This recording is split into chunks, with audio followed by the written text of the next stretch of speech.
Ayy, this ain't a drill. Only time I'm playing is on the field. And when I'm on the field, no, I got mad skills. And you know we bout to eat this a fast meal. Y'all gotta pay for this heat like a gas bill. We keep on coming back, so yeah, they mad still. 716 make them pay me some bad bills. Red, white, and blue like Superman, so you know we eating at the Super Bowl. Kill the competition, set up the funeral. Josh Allen catching all the shots you go for. We callin' blitz. Ready to start, we ain't calling no quits. I'm the #1 draft pick. A lot of y'all talk, but I ain't hearing. They only listen to Keyshawn and Talk about the Bills, dominating on the field. All our players got them skills. Buffalo gon' make a kill. When we talk about the Bills, dominating on the field. And our players got them skills. Buffalo gon' make a kill. Woo! What's going on, y'all? This is the Podium podcast, home of the all truth, no sodium takes. Yes, Key, I am screaming right now because I cannot believe what I just saw last night. Are you serious right now? You can't believe it? No, not at all. Oh, I can believe it. I mean, I did say we would blow them out. I did say that. That was a foregone conclusion. I knew we were gonna blow them out. Yeah. I wouldn't worry about it. By the way, I'm your co-host, Daramus. there you go. 40 keys. No doubt, no doubt. What we gonna hit them with first, Key? You know what? Since it's just the two of us today. Yeah, man. Mac is out, not feeling good, man. This is the worst time for something like that to happen. But that's our brother, and we gonna be here for him. That's right. You know what I'm saying? I mean, nothing too serious. He's just, he's a little under the weather. Yeah. Just a little bit. Nothing Little bit. crazy. But it takes a lot. Well, Mac for is him to in denial, but you know, he just turned 39, so he's gonna turn a new leaf. Yeah, now we did tell him it would all fall apart. It Right. changes. That's all things fall apart. So, first thing I want to go with, can I be a little grimy? Can I be a little petty? Thank you. Okay. So I'm going to start with the end of the game when Mr. Casey Toohill ended up with the scoop and not score. Yeah, he did try to. So did you notice that he was holding the ball up? He was celebrating. He was so excited. Where was Javon Solomon? The one that made it was his first career sack. And you got Jamarcus Ingram making it rain on him. You got Hamlin in the back doing this here. He doing all this nonsense. Solomon on the ground somewhere like, guys, hello? He's probably by himself, twiddling grass, playing with it. He's like, they just forgot all about me. Turn them lights on. So, also, did you guys enjoy... Well, actually, let me ask you this for the chat. At what point in this game did you realize that we were going to win this game and it wasn't going to be close? I mean, for me, I went into the game, I didn't even think about it as a game. To me, it was a scrimmage. It was almost like a formality. Jacksonville didn't show up. I had no respect for Trevor Lawrence. I had no respect for their offensive line. I had no respect for their defensive backfield. I borderline had respect for their D tackles. And then when I look at the defensive ends, did you know Spencer Brown's the only tackle in the league to have played 25 pass rushing snaps and not allow a pressure? Yes, I did hear about that. It's hard though. It's hard though because when you see Josh escape through that C gap, you know what I'm saying? Like, is that not a pressure? That doesn't count as a pressure? That doesn't make sense. If you got a guy running past your quarterback and it makes him exit the pocket and then start to scramble right, how does that not count? Well, if he's scrambling right, it's not a pressure because he's running into the pressure. If he's scrambling left, if the guy is in pursuit. So if he's in pursuit and makes him... okay. Yeah. So if you're scrambling well, then isn't right, that kind of like a fraudulent stat? Why are you always trying to piss on people's cornflakes? Listen. Always. Home of the all truth, no sodium You takes. truthfully pissing on I don't know how many cornflakes. times I gotta say this. I know that. Counsel your man. I had to sip on that one. No doubt. It's worth it. Also, can I just say, I told you Vaughn was going to be fine. You did say that. I told you Vaughn. See, you guys got to understand, I have a problem with the contract. If you could have got the man for a lesser figure, I'm on board. I'm all about it. All about it. 120 mil? Nah. But then also, I don't know how many times he got paid to say big dubs in the exit video they had. Did you see that? He just kept saying big dub, big dub, big dub, big dub, big dub, big. I was like, man. Nah, I didn't see that. I was like, man, he's getting closer. He's closer. He's zooming on his mouth. I'm real uncomfortable. I'm real uncomfortable with this. So, yeah. Wait, can y'all hear us okay? Because Roy said, are there mics on? Maybe because we yelling? I don't know. Anyway. Yeah, it sounds like it's on here. Maybe. It's about to be. Oh, my God. I don't even know what button to hit on that one. Yeah, maybe. That might be the right one. They said it sounds like one mic is on and one mic is off. What mic is on? The thing is on. What? Yeah. How does that sound? Is that better? Sounds like one mic is on and one mic is off. That's weird. That is very weird. I wonder why it's doing that. Let me see here. I don't really want to start playing around with the audio during the show, but maybe. We found out what happened last time we started playing around with stuff during the show. I'm not doing that again. Hey, yo! What? All right. It sounds like you're talking from a distance. Okay, who's talking from a distance? Is it me or is it A? Because that's the question. One of these mics might be. You might be picking up through mine, or I'm picking up through yours. You know what? Hold on. Let me see if this will switch. Let me see if this will switch. Yeah, it's registering through. Yeah, but that's the thing. I can't tell if it's going through. How about this? Okay, is that better? It's me. It's me. Yours isn't working? So I'm the one that sounds far away? Uh-oh.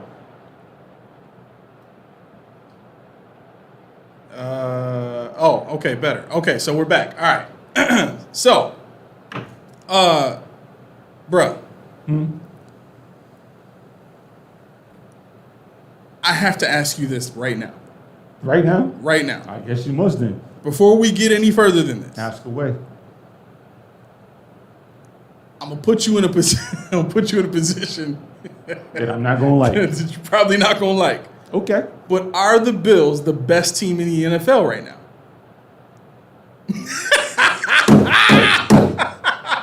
Yes. Are the Bills? I mean, I'm risking subscribers here. I am, aren't I? Maybe. Are we the best team in the NFL? Because we're at 3-0. If you are looking at it in a power ranking state, yes, because you're looking at their point differential. You're looking at Josh Allen. You're looking at James Cook. But you're not looking at all the parts, and that's fine. That's fine. I think you can only gauge somebody on who they play, and I think that's part of the problem. They played 3 teams that were not very good. You're talking. I don't remember the score to the Miami game, but it was 30. Was it 30?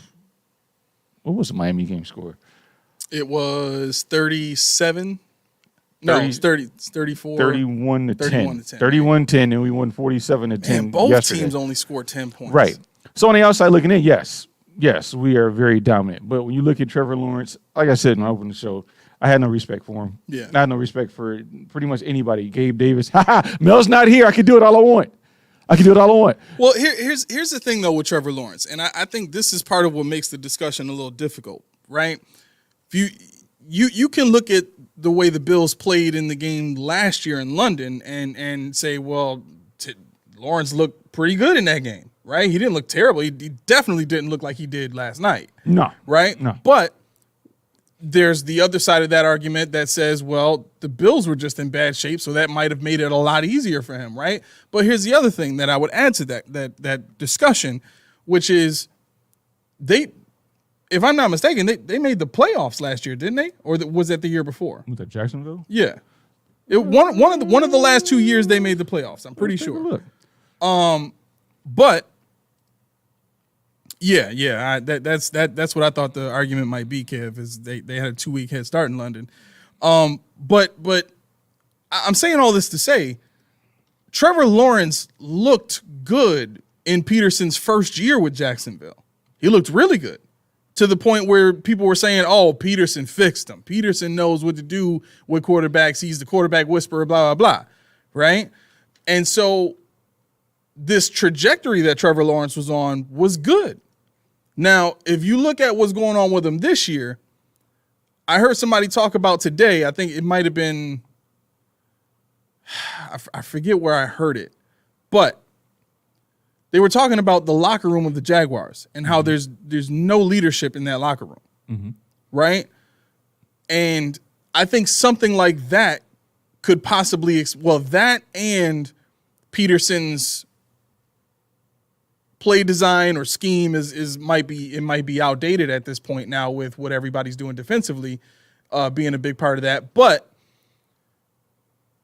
if the Jaguars don't have great leadership and their offensive scheme is outdated and they don't really have an identity offensively or defensively, that could explain what we saw last night as they're at the point where the Bills were at the beginning of the season last year, where we don't know what we are, and whatever we are right now is broken, right? But they fired Dorsey, they got Brady in there, and we were fine after that, right?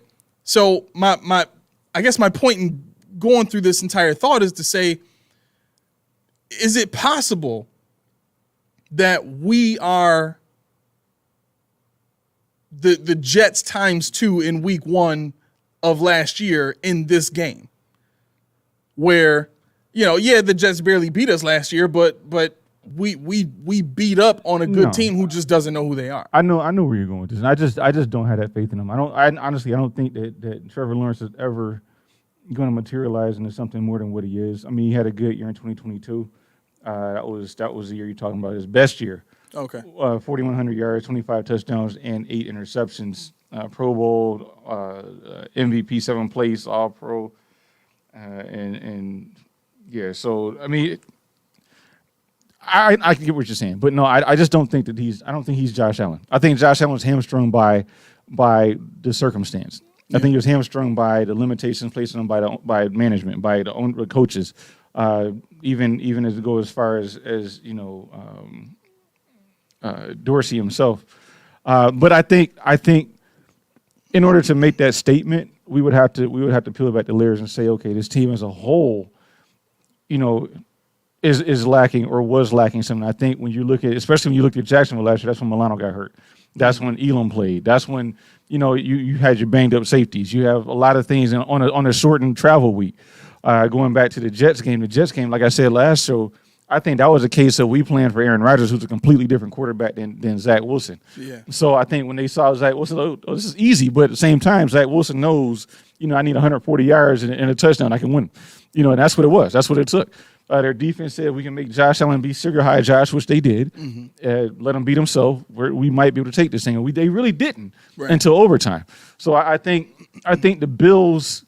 If you watch the game yesterday and you look at them, and I laughed at it, and this is funny because I don't have any notes. My notes are not with me today. That's fine. We got plenty to rock with. I got a lot in my head, but at the same time, if you look at, I made a joke about it because on top of the Casey Toohill thing, I don't know if you noticed it when the strip sack happened. Yeah, Mac Jones went over to the sideline, and the first person to meet him is Trevor Lawrence saying, "We got it. Sorry, baby. We got it. We got." I'm like, "You got what, dude? You threw for 150 some yards. Yeah. You threw for 1 touchdown. You suck too. if we got it, you ain't got a lot, right? So I mean, like I said, when we opened the show, I said, at what point did you guys think that we actually might have this? Because I thought that on Sunday when I woke up. Yes. This was like, they say no stress Sundays. I had a no stress Monday. I woke up with a smile on my face. Not really, because I had to go to work, but. The fact remains that when I thought about the Jaguars, I said, you know what? Maybe it's because the Ravens are next week, but outside of Etienne, I was like, who's going to kill us? Right. Christian Kirk? No. I had supreme confidence on our defensive side, and the offensive side. They're so boring that they're good. And if Josh plays within that boring construct, I don't think they can really be beat. So to that point, yeah, your premise of are they the best team in the NFL? It's possible. That's why I smile, because it's possible. I'm going to go with Mac on this one. He says, right now, the Bills are the best team. He says, can't name a better team right now. Mac, take some Buckleys, man. That's cold-blooded. That's cold-blooded. The man is trying to lend a hand out here. You over here shutting him down. That's how you roll. Mac, that's how he rolled, bro. That's how he rolled. You already know cutthroat. But so what I think made this thought interesting was I was talking to my pop about it, and he's like, he goes, I didn't think the Jaguars were that bad. And I said, well, I mean, honestly, I expected this, and he called me during the game, and I'm like, I told you this is coming. I told you this is going to happen, right? Mm-hmm. But because of what he knew about Doug Peterson, because he played with Peterson in Miami, right? They were on the same team, so it's kind of like he expects more from Peterson, which cool, you know what I mean? But at the same time, to see the way the Bills beat up on that team, and then. For me, because I posed the question, I asked him, do you think the Bills are the best team in the league right now? And I told him, I said, there's only 5 teams right now that are undefeated, and I named all the teams. And when I got to the Chiefs, I said, I would say the Bills are the best because the Chiefs 3-0 is kind of fraudulent. And he goes, well, what do you mean when you say fraudulent? I'm like, well, they won by a toe. Hey, no, by a half shoe size too big. Or a toenail, right. They won by a toenail. Right. They also won by a defensive pass interference call. My God, that was egregious. Right. And then the other one was they went up against an Atlanta team that, has a Kirk Cousins that's still. That's the one with the defensive pass interference we're talking about. Oh, the Kyle one Pitts? Yeah. Mugged him. But yeah, go ahead. That's the one that didn't get called that should have gotten called. Right. So there, and I think there were 2 of those in that game, weren't there? Yeah. So it comes off as these games being gifts for the Chiefs, pure luck. If I'm being honest. And when you look at what the Bills have done, I told my pop, I said, these wins for the Bills have been what I would call standard.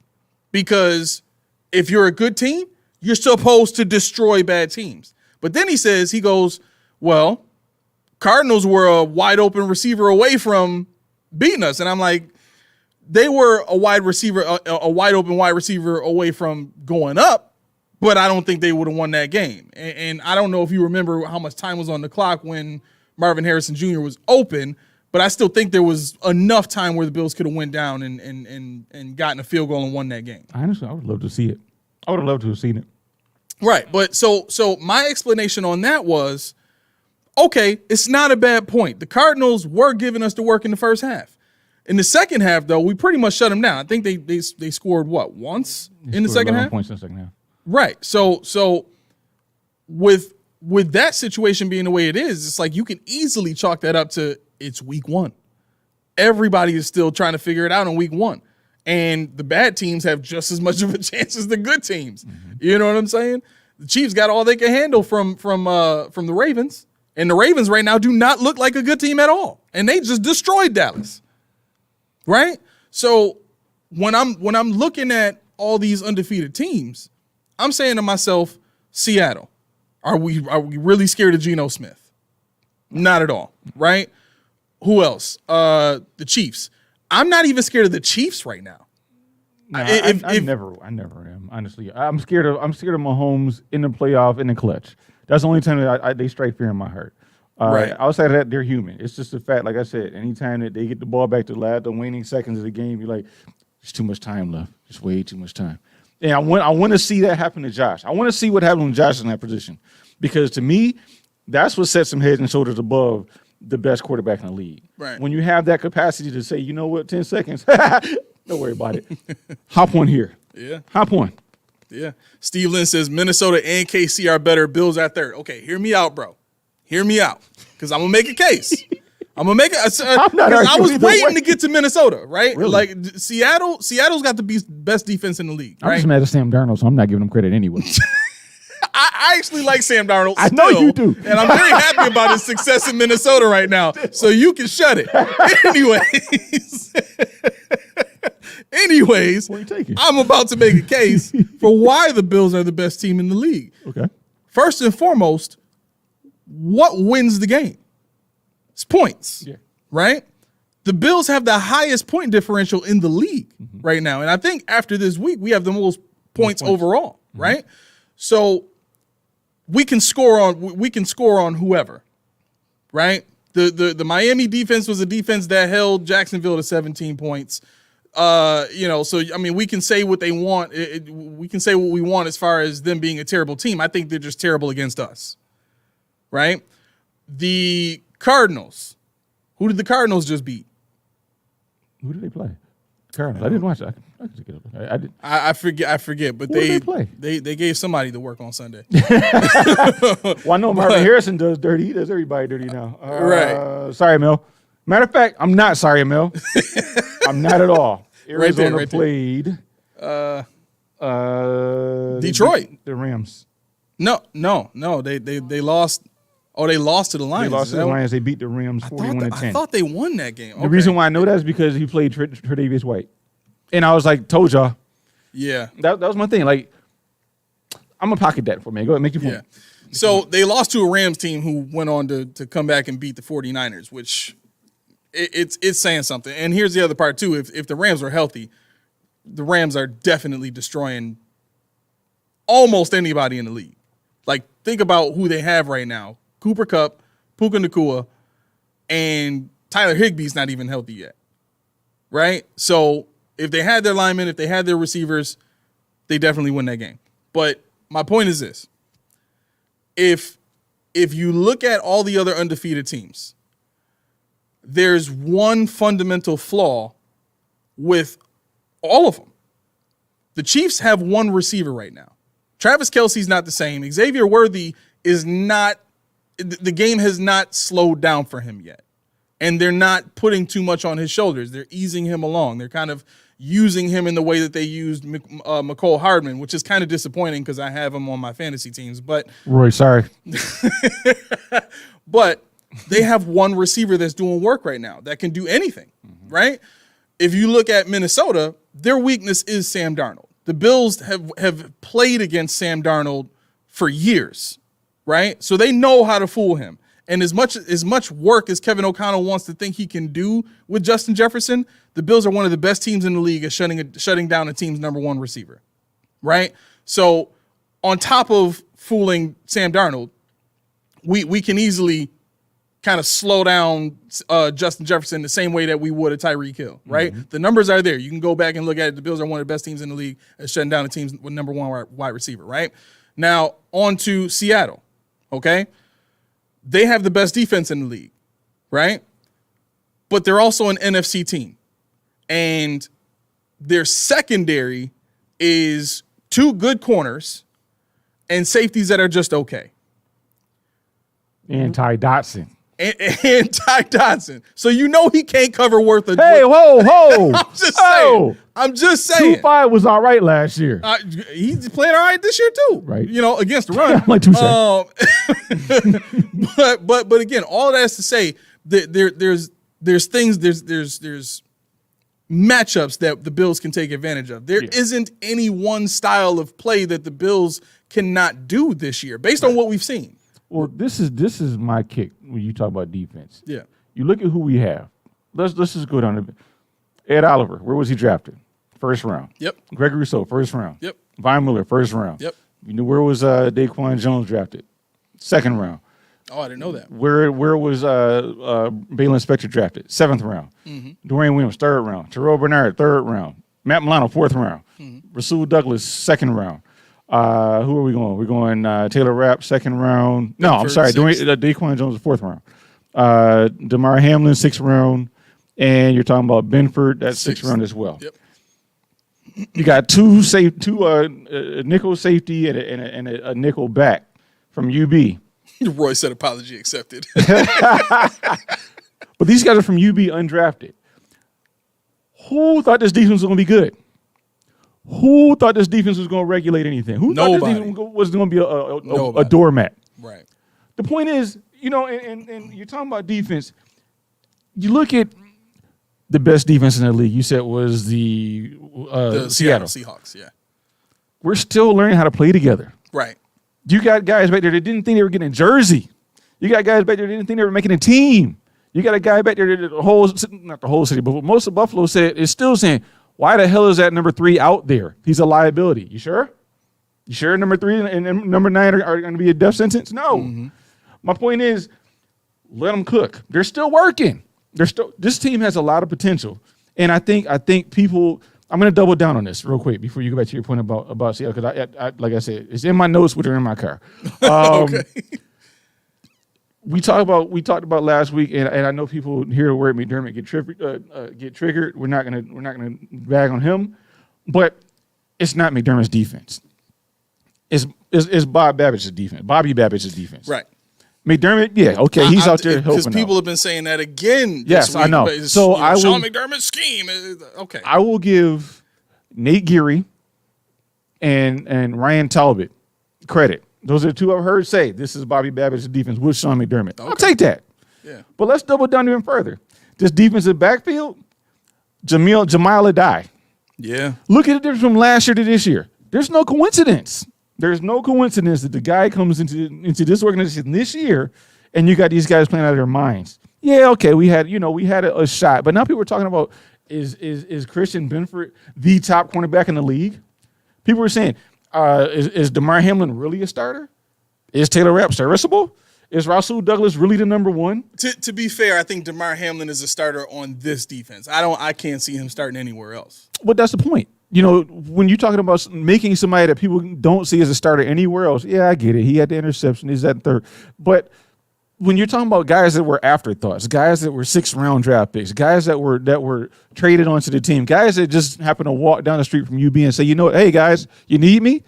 These guys are playing minutes, valuable minutes for a team that's vying for a Super Bowl. Yes, I said it. Vying for them to be the number 1 defense in the league. I said it. These guys are on the team and they're making strides. They're making plays in week 3 as a credit to Jamal Adai. So I just want to give him his flowers while we're talking about it. That's all I want to do. All right, fair enough. So, I'm sorry. I'm sorry about that. We're gonna play a little Steve versus Steve real quick. Uh-oh. First one is the Bills are definitely top 3, if not number 1 currently, because they have one of the most complete offensive and defensive lines in the NFL. Injuries could change that. Steve, number 2, says Minnesota and KC are better against better teams, and until the Bills beat KC in the playoffs, McDermott ain't ish. Modern Schottenheimer. I'm thinking number 2 is Noble. Jokes. Jokes. Jokes. Yeah, I mean, Steveland is number 2. Yeah, of course. Of course. I think that's why when you ask a question, I stumbled a bit because I'm like, what did Roy Jones say back in, 99? Yeah, I must have forgot. You ain't nobody till you beat somebody. Yeah. Ray Flair said, to beat a man, you got to beat the man. And I'm sorry, Arizona, you ain't the man. Mac, I'm sorry. Real quick, Mac, I don't know if you feel like doing this real quick, but if I'm not mistaken, I did hear that the Steelers have the best defense in terms of yards per play, or that might be one of those teams. Seattle has the best yards per play, and the other one has the points total, points against total. But those 2 teams, I think, are definitely 1 and 2 in the NFL. But I think that's the stat I was going off of was total points. So either the Steelers have the best yards per play defensively, or that's why I was saying the Seahawks do. But I'm pretty sure I was saying the Seahawks because they got the best point differential defensively. Okay, so I want to bring this up, and I want to see what you think about this, because when I saw this happen last night, and I almost didn't watch the second half, just I was watching the whole. Yeah. I mean, it was fun. It was fun either way. But Kyer Elam almost picks off another pass. Almost. Kyer Elam had 2 tackles? A tackle for a loss, I believe. What can we do as human beings to get that man some grass time? It's going to get tough now. I mean, honestly, it's going to get tough. You figure Rasul Douglas, they traded for him, and they have the utmost faith in him. But now the nation is starting to call Christian Benford the top cornerback in the league, so he ain't getting off the field. Yeah, I still don't get that. He was playing man yesterday. I was like, wow. Okay. I gotta see him. I gotta see him against better competition. What? Are you serious right now? Ryan Thomas Jr., Gabe Davis. What? Gabriel Davis? Have you seen the thumbnail? The zero? Zero is the right. Reason why they gave him that number. Yeah, I'm glad he picked that number too. No, he didn't request that. They said, we are assigning this to you. This shall be you henceforth. This is how many touchdowns you're getting this year. This is how many catches you're going to get. No, he's got catches already. He leads the team in targets before last night. I bet he does. He does. How many catches does he have? Well, that's a whole different story. 4? Horrible. Lindsay says Josh is on the path this season of take what the defense gives you, move the sticks, and control time of possession like Manning and Brady. Keep it going. And Lindsay, you know, I'm yes, 100% right. However, how long before Josh is like, I got to do something, man? No, he did. He did do stuff last night. He did. Josh ain't do Josh things. What? What was the touchdown to Kincaid? That was all Josh. That wasn't Flair enough. He was open.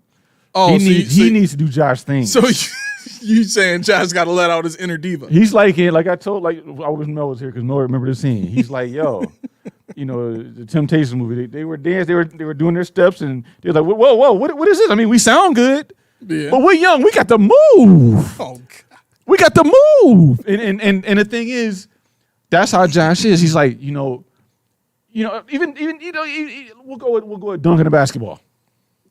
It's 2 points, right? D. Brown said, "Why'd you lay it up versus?" It was 2 points. Vince Carter like, "Nah, fam, I got to put some pizzazz on it. I got to do some craziness." Zabaran. It ain't the same if I don't dunk on somebody. Hey, listen, Kev said all last night Josh was doing Josh things. Nah, Josh wasn't doing Josh things. He didn't put the cape on last night. I don't know, bro. He didn't put the cape on last night. I don't know. Josh is comfortable. How is the throw to Ty Johnson not Josh doing Josh things? How many tackles did he break to do it? It's not about him breaking tackles. That's a Josh thing. No, That's it's not. Yes, it is. Breaking tackles Superman, is not Josh being Josh. Josh likes to hide. Josh rolling left and backpedaling in front of a defender chasing him and throwing a perfect pass to a running back in the corner of the field. You sound like a fan now. What? How is that? You know what?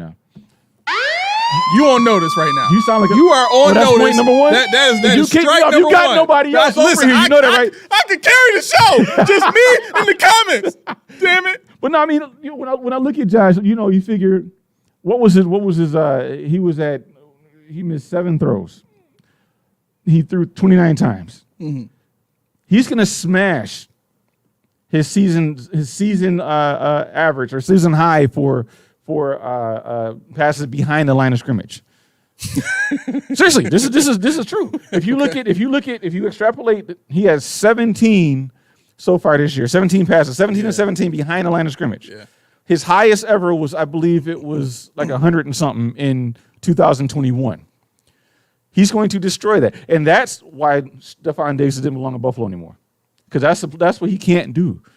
All his drops last year behind the line of scrimmage or deep. Yeah. And if you look at, and this is I'm not making this up, all his targets, you look at yesterday, Kincaid, Shakir, Cook, they were all at or behind the line of scrimmage for the most part. Almost nothing past 10 yards. It was all yak. So I think we're the highest average yak this year. We're number 1. We went from 31 to number 1. Yep. So, I mean, for Josh, it's like, okay, yeah, I'll throw a little loop out here. I'll do that there. But there's nothing. It's like, yo, let me do one of these deals or something like that. It's just, I'm in the construct. This is easy to me. But if I had to pinpoint it, and I get what you're saying totally. You're thinking of, old school Josh Allen leaping over people and at the same time throwing a 70-yard pass 100%. For a touchdown. Right. I get that. I'm not saying I expect it, but that's what I'm saying. Yeah. But I think this year, with what Josh has seen success-wise through the first 3 games, I think he's fine, especially with what happened last night. I hope he's fine. Well, I think he is, because if you look at what happened in the game, none of the touchdowns that happened without Josh making it happen. Those were not plays where, I'll say this.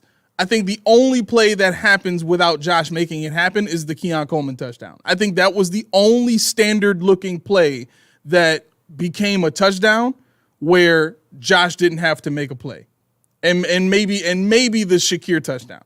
But Shakir kind of made that happen too. So you know what I'm saying? Like what I'm talking about is the Kincaid touchdown, the Ty Johnson touchdown, and then what Cook ran for a touchdown too. Okay. So I'm sorry.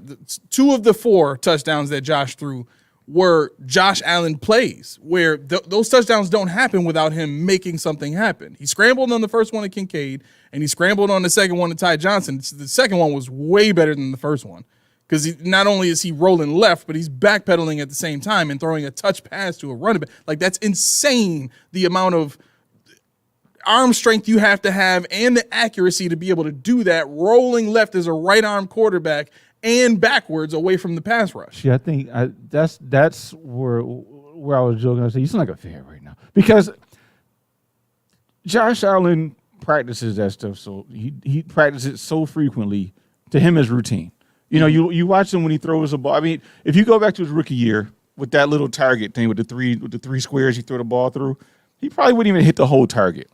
But if you look at it this year, this man scrambles to the right. Bing, bing, bing. Scrambles to the left. Bing, bing, bing. Accuracy is immaculate. Yeah, his accuracy is great this year. It's so, amazing. yeah, I mean, I get it. Like, the play is the play because I can't make it.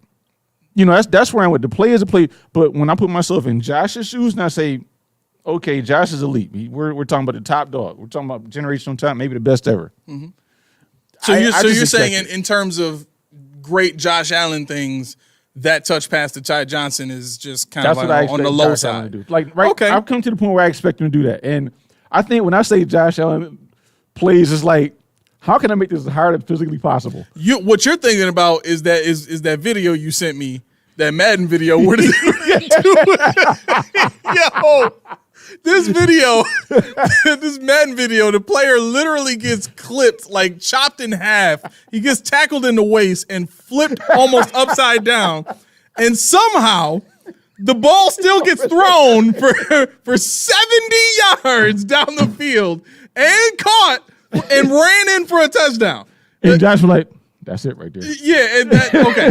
I mean, by that definition, yes. The throw to Ty Johnson is trash. No, the thing is, like, I appreciated all of it, so I'm not trying to downplay it, but I think in the mind of Josh, he's like, I've done this. I practiced it. Yeah, there's no variables. There you go. If you hear Capaccio talk about it, he mentioned, he said to Josh, he said, my jaw dropped during that play, and he said that Josh was just like, oh, yeah, that was a good play. Because, see, in my mind, when I heard it, because I heard Josh wants to do something, it's like, yo, yeah, I've never seen it before. And, like, the longer he goes before he can get a play like that, it's going to be crazy. He's going 3. He has, right now, he's the second longest streak of no interceptions. He's got 4 right now. Now he has 5 twice. He's gone 5 games without interceptions twice. Mm-hmm. And so if he does it, you know, Baltimore, I don't know about their secondary. I'm not really worried about it. No. As long as Josh does new Josh things. You know, and after that, who's after the Ravens? It's Texans. Who's it? Texans? Yeah. Secondary? It's pretty decent. They like that? Okay. Yeah. All right, so we might get 5, maybe 6. No, again, Stingley is one of those guys where he's the Texans' best corner. Mm-hmm. But he's one of those guys where you don't want to try him too much throughout the game, but you can scheme guys open against them because they mix it up. They don't just play man or just play zone. You know what I mean? I gotta go look at what they do the most. But Stingley's a good corner. You know what I'm saying? And you know he will make you pay if you're careless. Mm-hmm. But I think one of the things that we've seen in this offense this year is this offense doesn't force Josh to be careless. Exactly. It makes it so that he really doesn't have to think that much, which is the best situation he could possibly be in. Yep. This is the type of ease that he was supposed to have the last 6 years. You know what I'm saying? And so I think that's one of the things that truly puts me in a position to say, even though we beat up on some bad teams, the fact that, we can make in-game adjustments rapidly and quickly, right? And then the fact that the offense comes easy to Josh. I think those 2 things alone are going to save Sean's job, if I'm being honest. I mean, I think without those two things, this team would have been last in the division, and the Jets running away with it, and I mean, those are the biggest game changers that we've seen, and those are the two biggest things that we've needed this entire time. So, I don't know. To me, it's just a situation of Josh probably looks at what happened last night, and from a mature standpoint says, I'm okay with that. I'm okay with the crowd cheering because I threw 4 touchdowns and no interceptions. I'm okay because I did do some cool stuff. It might not be great and amazing to me, but if I still get to hear that roar because I made a play, if I still get to hear that roar because I threw 4 touchdowns and we blowing people out all season long, I'll be all right with that. And I'm number 1 in the MVP race right now. I just went ahead of Patrick Mahomes in the race for MVP. I don't even know why he's number 1. This is the weirdest. When is he not ever number 1 this early? Like, what has he done this year? This year. Well, this again, another reason why I think the Bills are the best team in the league is you look at what Mahomes has done. He's doing what he can with a little bit. Because, like I said, I think Travis Kelce looks shot, but It's the haircut. It's the haircut. Is it the haircut mustache combo? When he looked like John B, he was doing big things. He was doing big things, but then he got the stash with no big. It's not connected. He's like an accountant now. It's Taylor Swift's fault. He's moved on. Yeah, he's a Swiftie. Yep, that's what it is. He's lost his identity. She does ruin a lot of her boyfriends. She does. Yeah, it's bad. Yeah, she ruined being. I don't know nothing about her. Man, you know what's gonna be hilarious? What is? By week 10, they start having relationship issues. And then he goes for like 1,300 yards in the last 6 games of the season. Right. We've never seen a performance out of a tight end like this ever. And he gets MVP. Yeah. That would be great. We got a bunch of comments real quick here. Let me see. I don't know about that. So Kev says Josh has turned into a field general now. Hey, Kev. Okay. What? No. Wait, didn't he just disagree with me a minute ago? Huh? Did he just disagree with me a minute ago? Yeah. How? He disagrees with us a lot. We're on the same page, Kev. That's what I was getting at. Where were you? Oh, he didn't read your comment when I was struggling a minute ago, but no, I'm joking. Maybe. Truth to Hearts, what's going on? He says, I think Josh was only Superman in the past because if your number 1 wide receiver is also your hype man, it could lead to theatrics. All right, he's getting blocked. Why? No, I'm joking. I'm joking. You are on fire right now. You know that? You are on fire right now. Everything's firing from the hip. You ain't got no notes, so everything is just shotgun blast. You know what's funny? I'm still remembering what I wrote because it's fresh. Oh, get it out. What it's you got? Too long. Let me ask you this. Sure. Is Malik Neighbors the next Max, coming? I'm sorry, real quick. Go ahead. Max said Mahomes is a turnover machine. I mean, he's not wrong. Yeah, I mean, this that's season he looks like Josh Allen last season. I'm like, why is he number? I mean, whatever, whatever. And wait, don't forget your question. No, okay. I was gonna say Mahomes is it's almost it's evident now. It's obvious how much, and I hate to say this, refs influence his games. I mean, you see a lot of pass interferences that are picked up. You see a lot of blind eyes turn. You know, they had what was it? They had an image of a ref who actually, when one of the Chiefs was interfering with a receiver, he was watching it. He's looking at it. He put his hand on the flag. He took his hand away and just let it ride. I'm like, okay. And then the pass interference. You know, Atlanta did themselves no favors. You'll be proud of me. I watched about 4 games again this time. Wow. Proud of me. And the WNBA played their playoffs started on Sunday. I still chose to watch the NBA or NFL. So I'll be watching WNBA tonight, but that's neither here nor there.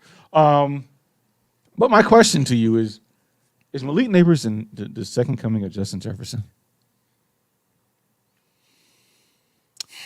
Second coming of Justin Jefferson. The reason why I asked that is because Malik Neighbors leads the league in targets. I think he's second in receptions. He's 5th in yards, and he's first in touchdowns.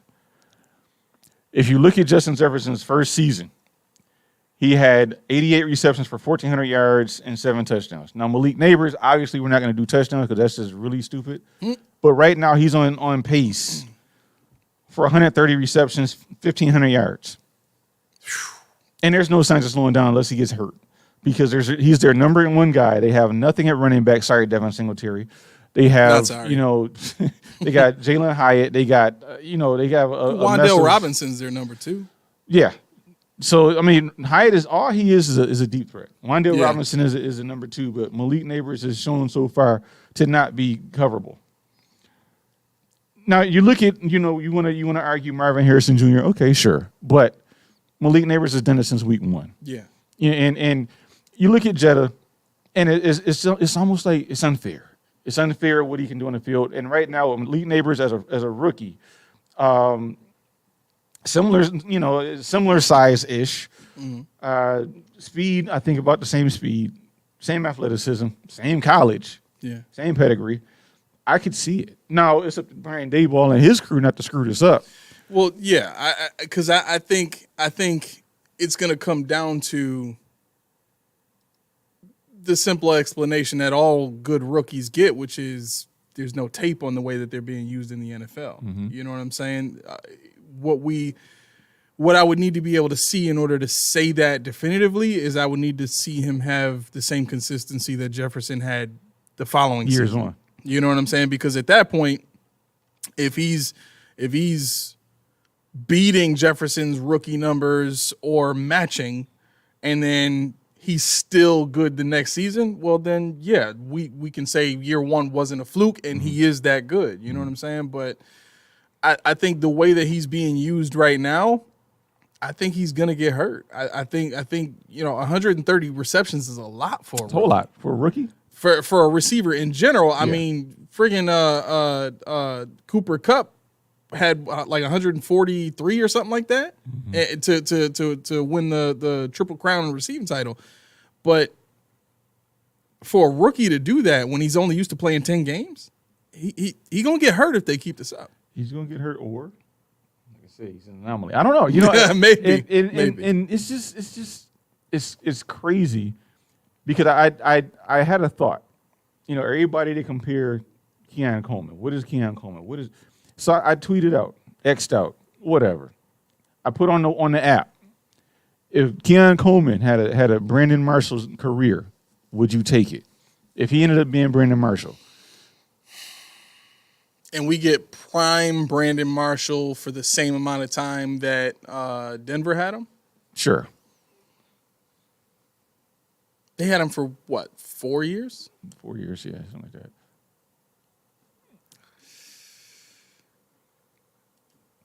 Oh, man.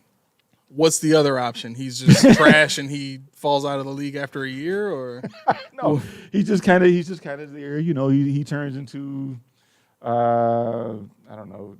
Name your not so fast, tall, athletic, but non-separating wide receiver. Just a guy that gets you 30, 40 receptions a season.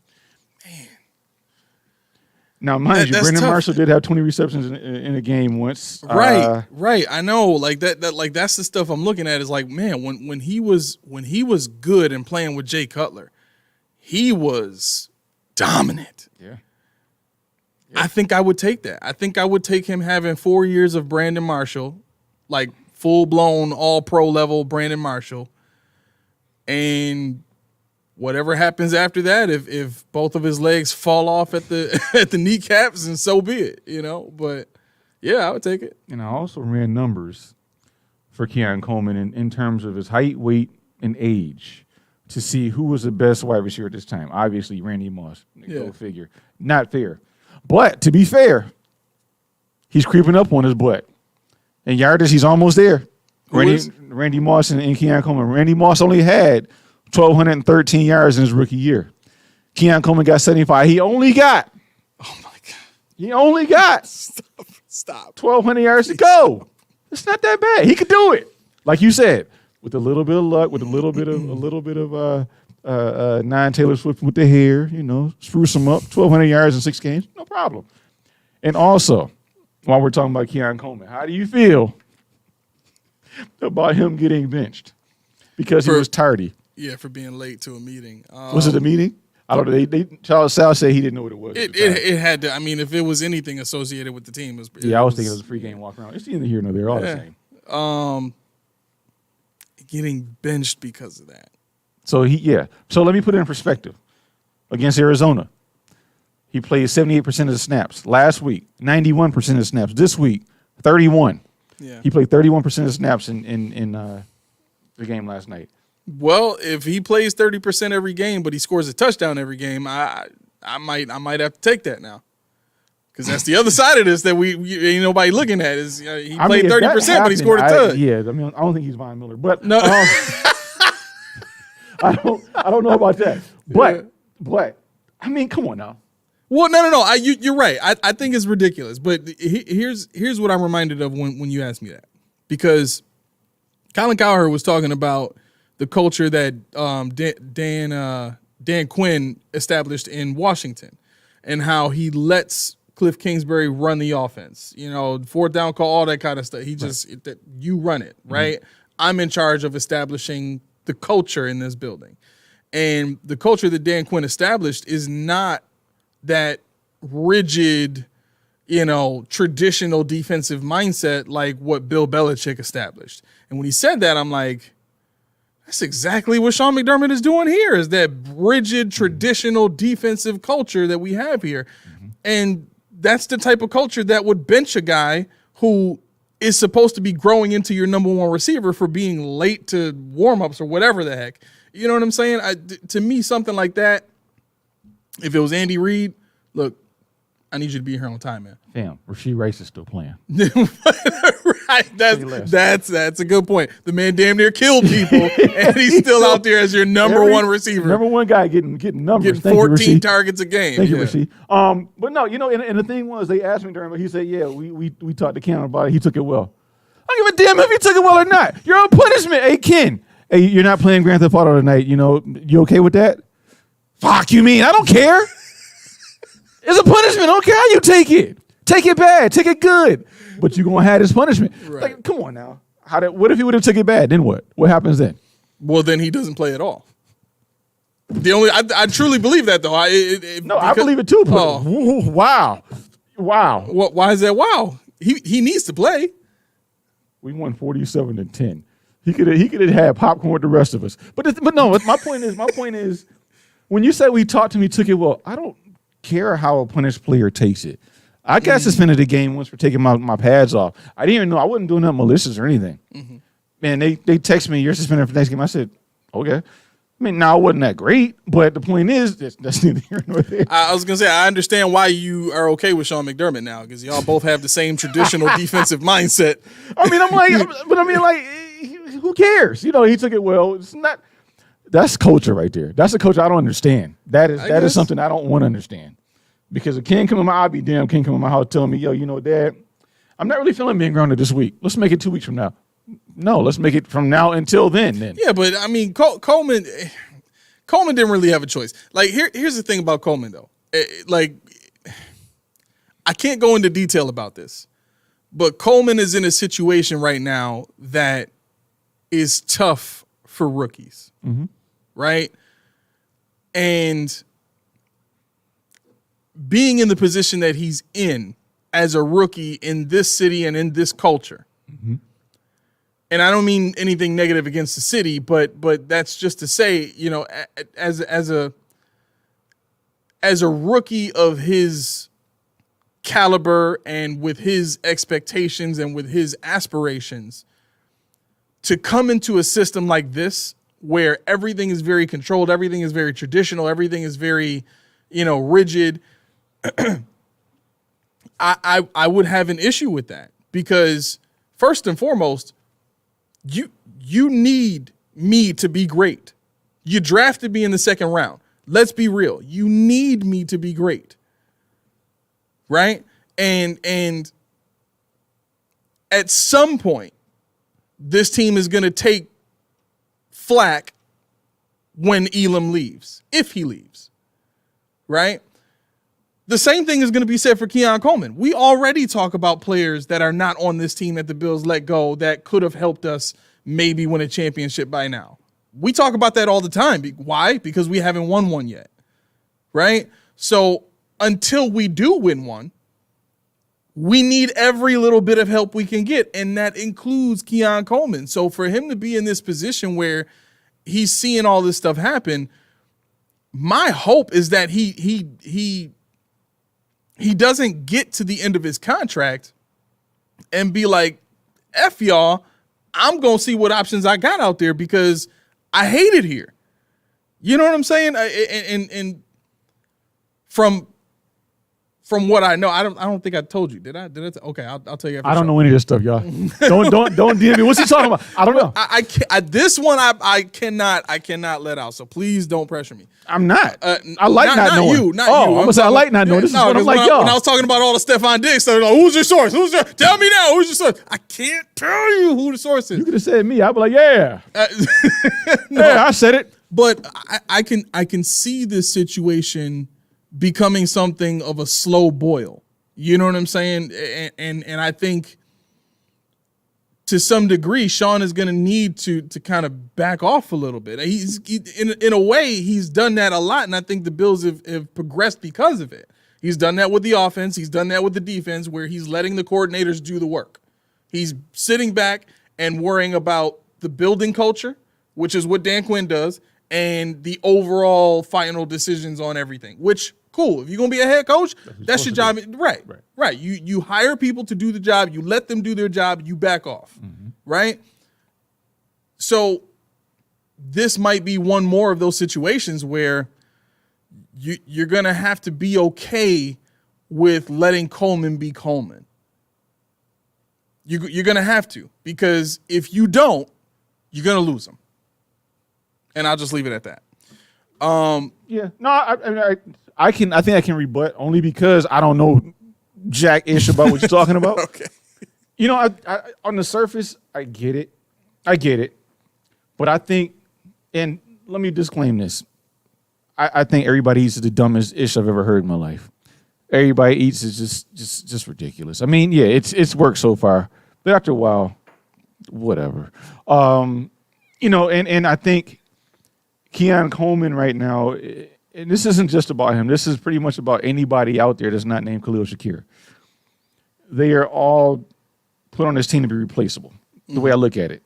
Mac Hollins, he's a fine player, whatever. You know, Curtis Samuel ain't done jack yet. We can figure that something else out, whatever. Khalil Shakir, Dalton Kincaid, we need them too. Those are the two that you just can't do without. I think Keon Coleman is more potential, but I can see a world where they'd be like, you know what? He's nice, but he's not essential. And I don't, like I said, I don't know anything about this, but I just see the way they use him, the way that we didn't know if he was going to be a starter. We didn't know if, you know, when Brandon Beane said he's an X. Yeah. And he's barely playing. He's playing, you know, last week he had one target on 91% snaps. You know, so it's like, how much do you really value this guy? Exactly. You know, and he's doing, like, in basketball, they call it doing cardio. All you do, you run up and down the court all day long, don't get no stats. You're doing cardio is what they call it. So Keon Coleman is out there doing cardio. Now, I don't know what his best year in college was catch-wise, or target-wise, rather. I could easily do a little twiddle of the fingers and figure it out, but why bother? Let's just shoot from the hip here. Keon Coleman was not Brian Thomas Jr. Keon Coleman was not Malik Neighbors. He was not Lad Montgomery. Well, no, not Lad. He wasn't Xavier Legette last year. Mm-hmm. He wasn't these guys that got all these catches, even Xavier Worthy's. Mm-hmm. There's a reason for that. I surmise. There's a reason why they got the guy that you know, he's got the intangibles, he's got the traits, but he doesn't have the production. Right. And when I look at this team, I say, you know what? I see what they're doing here, and it's working. It's working so far. But what happens when the rubber hits the road? When you need Curtis Samuel and he gives you what he gave you last night? Hell, the whole season, which is nothing. Whether it's his fault or not, he's been hurt. Yeah, I get it.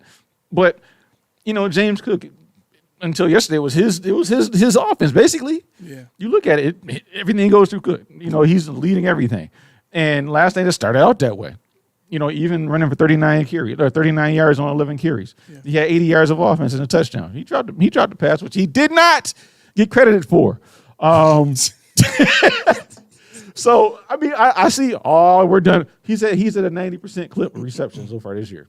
And he's got stone hands. Can he drop a couple more first? It's the ones that he drops. And I did some sleuthing. Yeah, I know, Himbo. Bill me later. He drops all the balls that are out here. Yeah.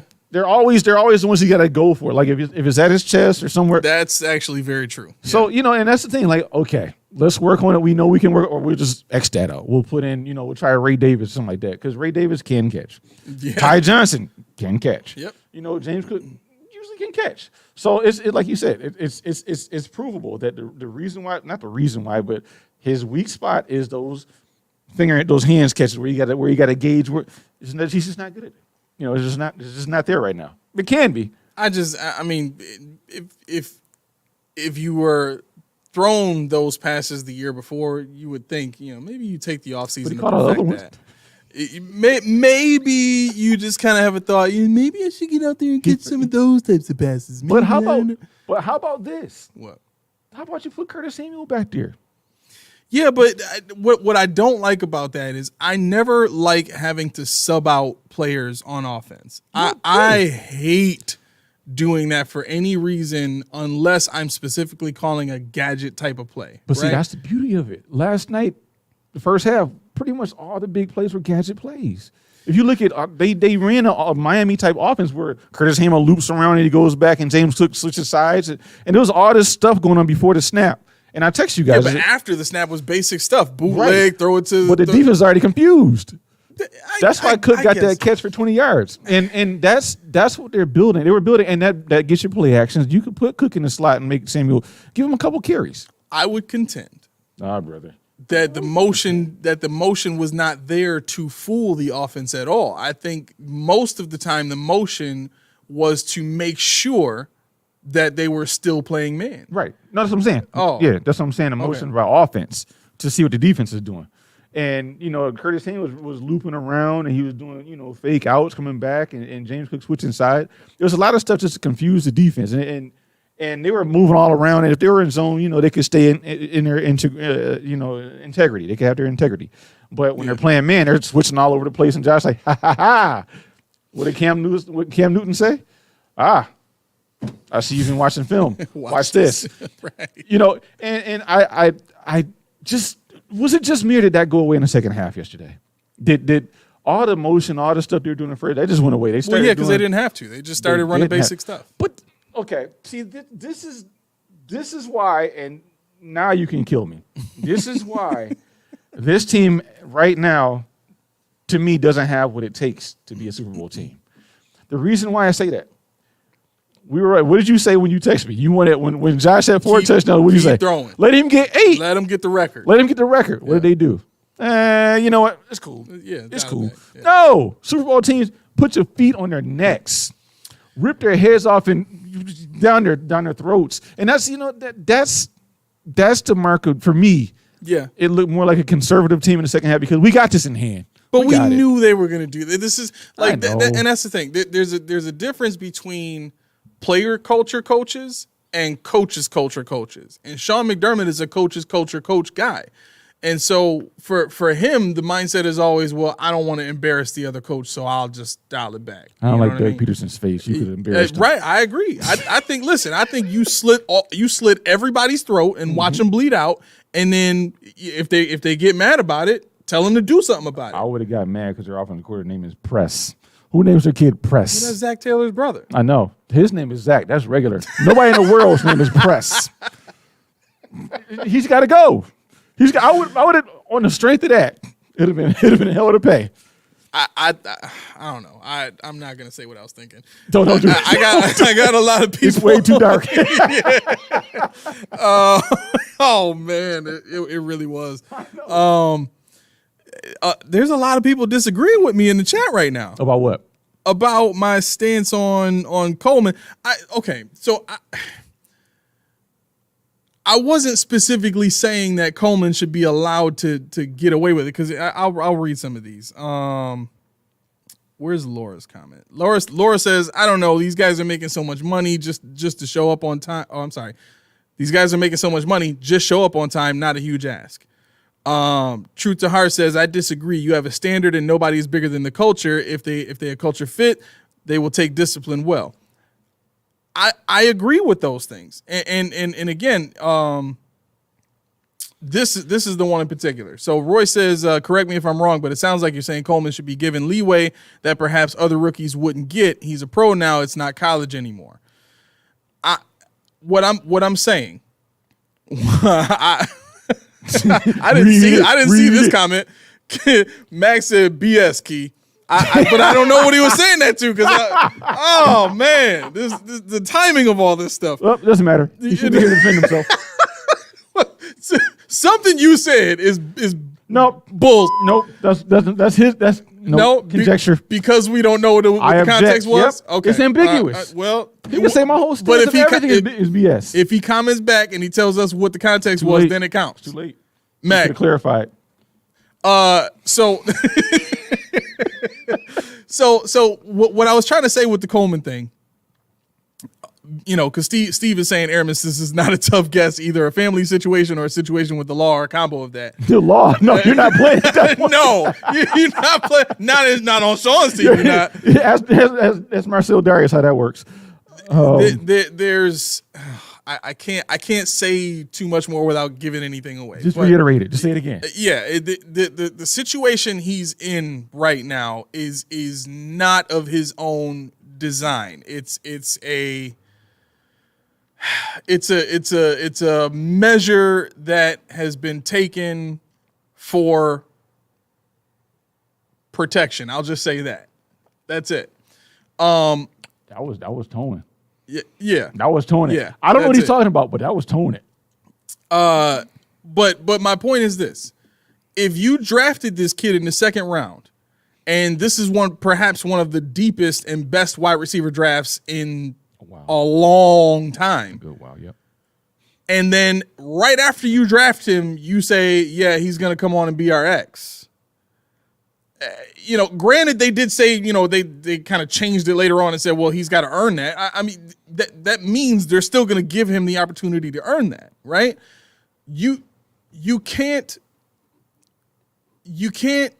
treat grown men like college kids. Right. And I understand that you've put a culture in place that breeds discipline, that breeds attention to detail and all that kind of stuff. But there are plenty of other teams in the league that are winning without all that, right? The Chiefs are winning without all that. They may have attention to detail, but they don't look like a team that has the same level of discipline in the building that the Bills have. I think what they have is what you call, how'd you word it? Coaches. It's a player's it's a player's culture coach. It's a player's culture. Yeah, I think Andy Reid is a player's coach. 100%. The tongue twister you to put me in the predicament right there. But you know what I mean? I think what that is the play. He's like, you know what? You guys are a group of 12 guys in the leadership council. 12 guys. Guess what? Joe Brady, you got that. Bobby Babbage, you got that. You 12, you got that. If anything's amiss or you need some help, you need somebody to oversee, you need somebody to overrule, veto, whatever, come get me. Right. But outside of that, Keon, you deal with that. Whatever the case was, you deal with it. If you think he should play, y'all take a vote. However the hell y'all do it, fine. I don't want to know about it, unless it's directly with me. If I say come meet me at 3 o'clock in my office, you're not there, I know about it. But if you miss a positional meeting or something like that, that's up to Brady and Babbage and the rest of the players to say, hey, man, you effed up. Right. What are we going to do about this? Right. And that's how it's supposed to be. It's supposed to be players holding players accountable, not you going and having daddy spank you for half a game. Right. I can see if we were a team where we had like Vontaze Burfict and people like that already set a precedent where we look horrible. Yeah. But the Bills are one of the squeakiest clean teams there are. Nobody's even got as much as a DUI. Please, God, don't let it happen tonight on my way to work. It won't be me, I promise. But, after I say stuff like that, it's like it's bad juju. So we don't. what's the last thing we really heard of? Von Miller. Okay. Not discrediting that, but outside of that, what was it? Jerry Hughes and Marcel Darius were drag racing. How long ago was that? Man, that was like when Sean first started. 9 years ago. Their first year here. Yeah. You know, and that goes to tell you, we don't have press. These guys come back in the offseason. Ricky Pearsall hasn't happened to anybody on the Bills yet. And Tank Dell. And I don't want it to. But what I'm saying is the press for this team is zero. So there's no face to save. You got to run your organization. You got the guys in here, the culture you got, right? Let them run it. Yeah. Is that BS, Mac? Okay. No, so here's what he said. He said, I told you he was going to do it. He says, Key said that's why we are not a Super Bowl team because we let off the gas in the second half of the game. There we go. It's the I am the tiger, it's the thrill of the fight. Now, I got to sing that every time you turn the hat around. And that's fine. So we're not a Super. Okay, so if you look at every time we've been in the playoffs, we've been blown out. How many times? We got blown out. Zero. The Cincinnati game was the only one that was just like, under Sean's watch, we got blown out by the Saints. Cincinnati? Saints in the playoffs? Not in the playoffs. I'm talking about playoffs. Oh, we've never been blown out. Yeah, I mean the only game I can think of where we said, you know what, we ain't got it was the Cincinnati game. That was only was like, yo. Oh yeah. We were slipping and sliding. But that's justifiable. Like that's you know what I'm saying. Like what the players went through. All right. Anyway, that's not justifiable to you. God, you know I don't subscribe to that, and I'm the only one in the free world that doesn't. I'm fine with that. That's BS too, Mac. Just go ahead and type in. But my thing is this: if you have that how can you say this on YouTube? That unaliver mentality. I don't know what form we're. They are all different. The unaliver mentality. You make them cry for mercy. You don't let off the gas, especially when you have them how you had them last night. You don't give them because what was it? At one point they were like, what? My coworker, she just listened to my phone. She's like, uh-oh, are they gonna let them back? I said, nah, they ain't gonna let them back. But why are we even having this conversation? It was 34-10 at halftime. That's it. You're gonna get what else we gave you. Find a way to stop it. Right. And that's how I look at it. As a person that played, I used to always get, not me personally, but our team used to always get yelled at for, why are we playing so soft now? Why did you take the feet up? And that's how I came up. Right. And listen, I grew up in the same era, but I think that era got canceled back in the 2000s? Like when the focus on bullying became a thing, they started paying way more attention to it in ball games. All forms of sports. They started cutting down on, all right, game over. You guys are up 7-0. That game's over. Like what? Wait a second. It's only 7. You know what I'm saying? Like I lost a baseball championship 15-2. Right. Because we could home like that. You know what I'm saying? Like they had a pitcher that was like 6'4" and throwing 85 miles an hour. Now he plays for the Rangers. In freaking Little League. Like, yeah. No, he's collecting garbage now. Oh, well, hey, that's all good. But okay. There is something to be said for not having to rip people's heads off at all times. Yeah. But think about what would happen had you had the mentality when you played against the Chiefs, when you played against teams that and mostly the Chiefs, because we've lost them 3 times, and each one of those games they weren't better than us per se. We just didn't have a game plan. We didn't have the attitude. We didn't have the swagger to stand toe to toe and say, you know what, we belong here. And when you lose 13 seconds, why did we lose 13 seconds? Because we stopped doing what we've been doing. They said protect the boundaries. Are you sure that's the same context though? Because in the game last night, and this is kind of what Mac is saying, he's saying, what's the point if the game is already over? If based on what you've seen from the other team, that they're not coming back, they can't stop what we're doing to them defensively. Right. I mean, and on the surface, you're right. But this is my thing. We see that all the time. Like I can't really come up with a time when I've said, you know what, we need this, we need to prove a point, we need to make a statement, and they have never done it. There's a reason why we're always in close games. All those games we play against, and we win by 7, we win by 6, we win by 3. Yeah. We don't need to be winning by 3 and 7, 6. We should be blowing some people out. So do you think this game might prove that we've kind of stepped away from that same mindset that you're talking about now? Because if you think about it, like the first 2 drives in particular, they went for it on every fourth down, if I remember correctly, right? And the idea was we build a lead on these guys no matter what, right? Yeah. We have confidence in our defense. We've shut them down during the first drive, right? So let's do it again. We're going for it on fourth down. We're going to get this lead no matter what. And then we're going to do it again. And then we're going to do it again. Like, they were up by 24 points, and they were still throwing to get that last touchdown before the end of the half. So if I'm looking at that, like, that's what impressed me about this particular game. It wasn't the entirety. It was literally the killer mentality they had in the first half of, we are going to stomp you out and make you quit before the game even gets near being over. Right? And that's something that we haven't seen this team be willing to do the whole entire time. Yeah. You know? Yeah, I think that's a slippery slope because I get it. But I think for me, against like I said, you know, Trevor Lawrence, I've said it, I'm not going to say it again. But against a guy like, you know, like Patrick Mahomes, something like that, who is known to lull you to sleep in the first half and then come out and whoop your butt in the second half.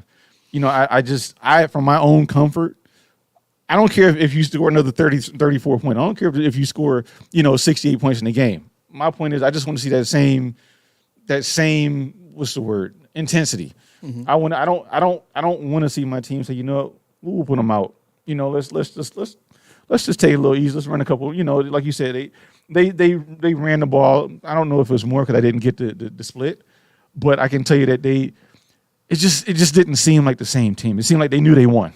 You know, and for those purposes, I wish they didn't know the score. Remember when McDermott wouldn't put the score to what game was that up on the scoreboard when he went to see if we were going to get to the playoffs? He made sure they didn't put the whatever score that was. That was last year, wasn't it? Yeah. In week 18, he said, you know what, don't put that score up there. I don't want anybody. I don't want players to know. I don't want no TVs on anywhere.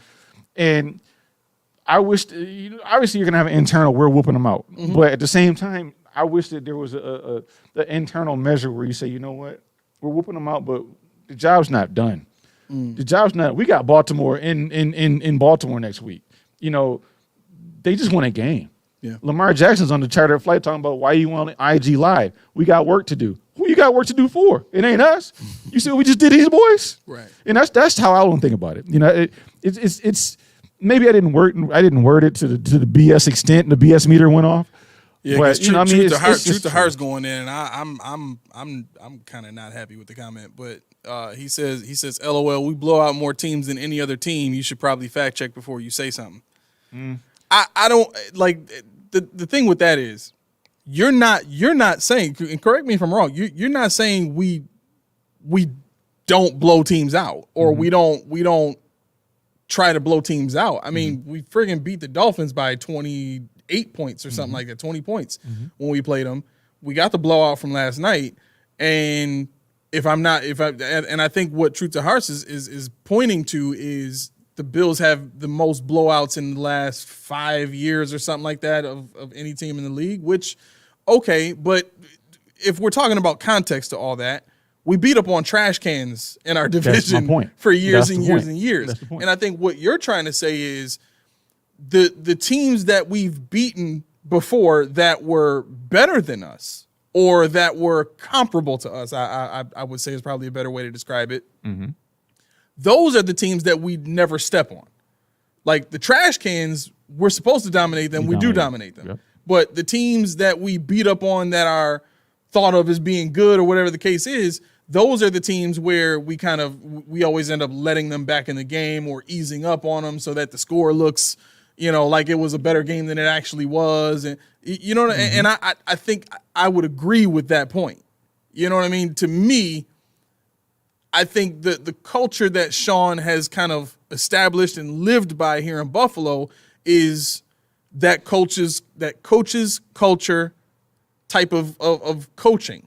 You don't embarrass the other coach. You don't keep, scoring on them when they take their starters out. You know what I'm saying? And last night was the exact opposite. Like we're sending blitzes at your backup. We're scoring touchdowns on your backups with our backups. Like we don't care. Right. We hate you. Right. Exactly. That's where we are. We hate you. Right. And we want you to know we hate you. And I mean, yeah, okay. You're looking at what is a blowout? What is a blowout to people? You're looking at I'd say 20 or more. So points. 20 or more? Yeah. All right, so let's do that. 20 or more.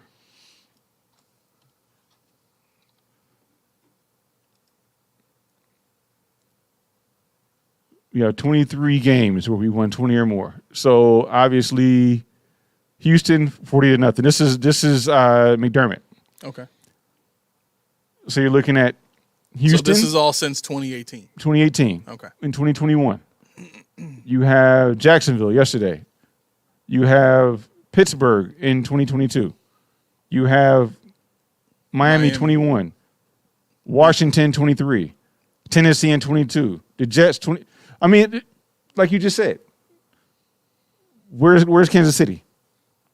Where's Baltimore? That's a good point. Yeah, because all these teams we're looking at: Houston, Jacksonville, Pittsburgh, Miami, Washington, Tennessee, Jets. Who's NWE? New England? New England. Okay. Miami, New England, Denver when they were really bad. We beat them 48-19. Miami, Las Vegas, New York Jets, New Orleans when they've been. This is the first year they've been good in a long time. Yep. Miami, Chicago, Washington, Dallas, LA Rams, Minnesota. Like the Rams are probably the best team that we've blown out. Mm-hmm. And that was in week 1. Yeah. So I mean, that's my point. Like, where are we at with this? I mean, I didn't say we don't blame anybody out. Yeah. But the point is, when you have a game like that, you assert dominance. You want to show, like you said, I don't like you. Gabe Davis, I'm ruining your home. Mitch Morris, go away. We don't care about you. Off the field, before and after the whistles, sure, love them up. On the field, you just a regular dude to me. Yeah. And I'm about to make you pay. I mean, the guy on the radio, radio TV said, Gabe and Mitch Morris didn't want to leave. You sure? Mitch Morris, okay. Yeah. But Gabe Davis, I'm sure they offered him something. But you had to, what did I say? It's got to be fair for them and fair for us. And as you can see what Gabe Davis is doing now, whatever he requested was not fair to us. Right. So we let him go to them. Definitely not. I wouldn't take that to save my life. No. Steve says, FYI, no blowout is going to make McDermott better than Reed or innovative like McDonald in Minnesota. Stick that in your pipe and smoke it. Guess what? Our offensive coordinators are. So Sean doesn't have to be. And I'm not even saying that to protect Sean because, I don't like Sean and I'll say it to the day I die. I don't like Sean. I don't like the culture he has here. I don't like what he's done with the team. I think it could be a lot better. But for what we have right now and the fact that we have offensive coordinators that can compete in the new age league, listen, I'll root for this team. I'm rooting for the coordinators. I could care less what happens to Sean if he ends up being a byproduct of what Joe Brady and Bobby Babich do to the rest of the league, then so be it. It's a tolerable trade-off. You know what I mean? But it's not one of those things where I'm trying to do what everybody else is doing and put this on Sean's shoulders and crown him and say he's doing an amazing job. No, for the first time in years, he's stepped back and just focused on the things that head coach is supposed to focus on and stop trying to control everything, and the team is better for it. So, and that's all we'd asked for forever. We asked for a coach to be a coach and let his coordinators do what they do. Yeah. And I think earlier when you said the players' culture versus coach's culture, it's gonna come to a head at some point because Babich and Brady are new. They're young, and they're more aligned with the player culture. As opposed to the Tom Coughlin's and the like you said, who was it? Not Dan Quinn, Belichick. That's the school of thought that McDermott wants to be. He wants to be in that total control mode. He wants to have his hand in all the pots, even if he's not making the final say so at all times. And I think they were talking about how Joe Brady is probably a one and done because of this. It's 3 weeks in. Let's pump the brakes. I know Baltimore's 1-2. I know, Houston isn't what we thought. But this goes back to what I said a while ago. People talk about how tough the schedule is. What if it's not that tough? Stop looking at the names. What if they're not that good? What if Arizona's the best team we played this year? Which obviously it won't be. But what if that's the case? Right. You can't determine that until you actually play the games and let it play out. So all you got to do is go week to week. Right. And that's right. Averages are averages. That's why the betting lines move all the time, because people just don't know. Yeah. It's guessing.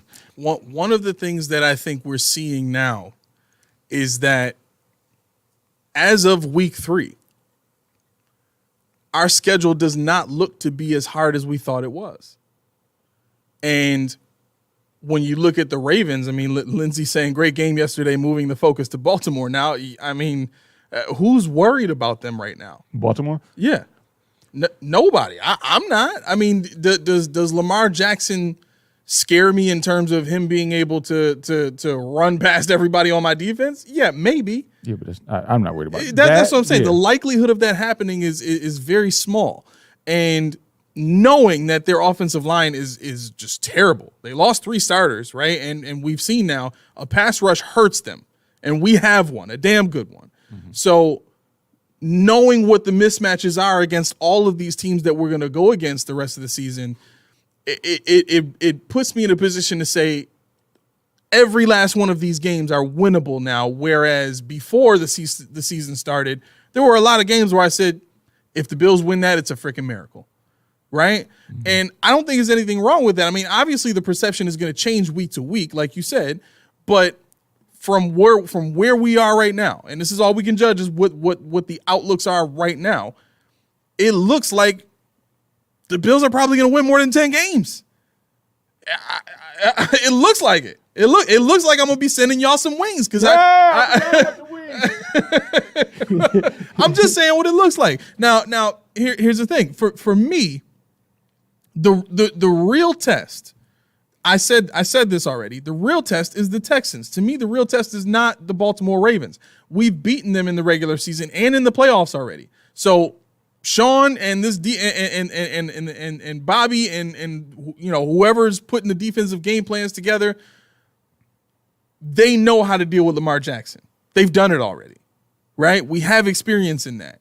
So I don't go into this game worried about all the weapons they have. Ooh, oh my God, friggin' Rashad Bateman. Oh my God, Mark Andrews, who's not getting any catches. Ooh, Isaiah Likely, who went off in one game this season. Ooh. Yeah. Oh, Derrick Henry, who had one great game against a team that can't stop the run at all this season. Ooh. Yeah. You know what I'm saying? It's like, where's the greatness in the Ravens? The only greatness is Lamar Jackson. And that defense is not even playing the same. No, I mean, I get it. I don't know. I just feel like, I don't know. I think my problem is I struggle to see where the first loss comes. I think that's my problem. So am I worried about, because, I like Lamar. I think Lamar is excellent. And people don't think so. That's fine. Whatever. But I don't think I'm going to go into this game coming up anywhere near as confident as I was yesterday. I don't know. Is it a trap game? Is it? I don't know. I have a feeling that I need to look at this tape and I need to really see what the Ravens are all about. There's all 22 and go into it and see what's going to hurt us that we don't expect. And we know Derrick Henry, and I feel pretty confident with Damar Hamlin and Taylor Rapps and those guys up there that hit. None of them are afraid to get to make contact. Von Miller with the pass rush, like you said, Ed Oliver and Daquan Jones created pass rush potential by Von Miller and Epinesa because of why? Because they forced that pocket back. Yeah, they pushed it right in Trevor Lawrence's face. Yep. So there are a lot of measures they can do. I think I worry sometimes about Dorian Williams in this instance because there's going to be a lot of read and reacts. And if you don't know where Lamar is and you don't know where that ball is, you're going to get caught out there. And that's something he got better at yesterday. But I just don't know what the litmus test was based on what we saw last night. And I really struggle to say, I was wrong about 11 wins. We're going to win like 14 games. And producers are going to owe us, what was it, wings too? Yeah, he did say that too. Where Roy says, make sure you include ranch dressing with the wings. That'll teach them. Whoa! Yeah, no, but you know what was a really big loss for the Ravens too was Calais Campbell. Yeah, going to because that he was a big part of their run defense. Mm-hmm. And if you look at what Matabike has been for them, he's been more of a pass rushing defensive end / defensive tackle for them, right? Mm-hmm. Michael Pierce is getting up there in years. So you combine that with now they only have Roquan Smith in the middle. You combine that with oh God, well, I'm trying to think of the guy's name. The safety. Oh, the one I wanted. What's his name? Kyle Hamilton. Yeah. Kyle Hamilton is not being used the same as he was before. Mm-hmm. Right? Before he played nickel at times. You know what I'm saying? And they would let him press. Mm-hmm. You know, I haven't really seen them blitz him like Mike McDonald did. So there's some very different things with this defense, but offensively, man, I cannot see this team doing damage to us like they've been doing to some of these other teams. Well, I mean, if you look at week 1 against the Chiefs, the pass rush technique that we did against Kyler Murray is very similar to some of the play calls that you saw the Chiefs do, where they just squeeze the pocket. You don't got to rush them, right. Squeeze the pocket, right? And in the first half, that's what they were doing. You know what I'm saying? Second half, they started putting Lamar in shotgun more or in the pistol so that he had space and time to see it coming and get out of there. You know what I'm saying? So obviously there's going to be in-game adjustments, but I think that's your main game plan is you want to squeeze the pocket. You want to take away what you normally take away when you face him and force him to have to win the game on his own. Right. That's how you beat him. And if they can't score points, they can't beat you. Yeah, that's very true. I mean, I'll probably be shaking my boots later, but I feel a little better now. Yeah. I feel, I don't fear them, but it's just like I said, it's just one of those deals where like, when's that one gonna come? And I just don't see. I could see Houston being a test. I could see emotions running high. I could see McDermott trying to make a point with Stephon Diggs. I could see that. But also you got to worry about their pass rush. And I know our offensive line is legit, but at some point somebody going to get the better of them. Spencer Brown and Deion Dawkins and up the middle. They do have a good defensive line. I don't know why we're talking about Houston. We shouldn't be talking about Baltimore. But whatever the hell, we're doing it. They're both on the docket. So right. We're what the hell? But going back to the game yesterday, I really came away encouraged by that defense because the communication, as you could see, the hand signals, the talking, the motions. The one play I text you, it was just so nuanced, but the play that Epinesa got a sack. Yeah, I mean, Baylor Inspector comes up early. Trevor Lawrence like, oh, that's him. He's coming. I see him coming. Don't even know the other side. Dwayne Williams is coming on the opposite B gap. And even further than that, Etienne has to make a play because Trevor Lawrence was so sure that Spector was coming. Etienne had to make a business decision. Yeah. He said, you know what? Antonio Pierce don't like that. No, he don't like that. So I'm gonna keep saying it. No, but he's like, I see. Now I got Dwayne Williams coming. I got to block this man. Yeah. Never mind the leak out. Never mind the guy coming on the backside of Trevor Lawrence. I got to make this hit. Right. And Epinesa's on my quarterback's head. He jumped. He was on his head. I don't know what that was all about. He didn't have to do that. He's too big for all that.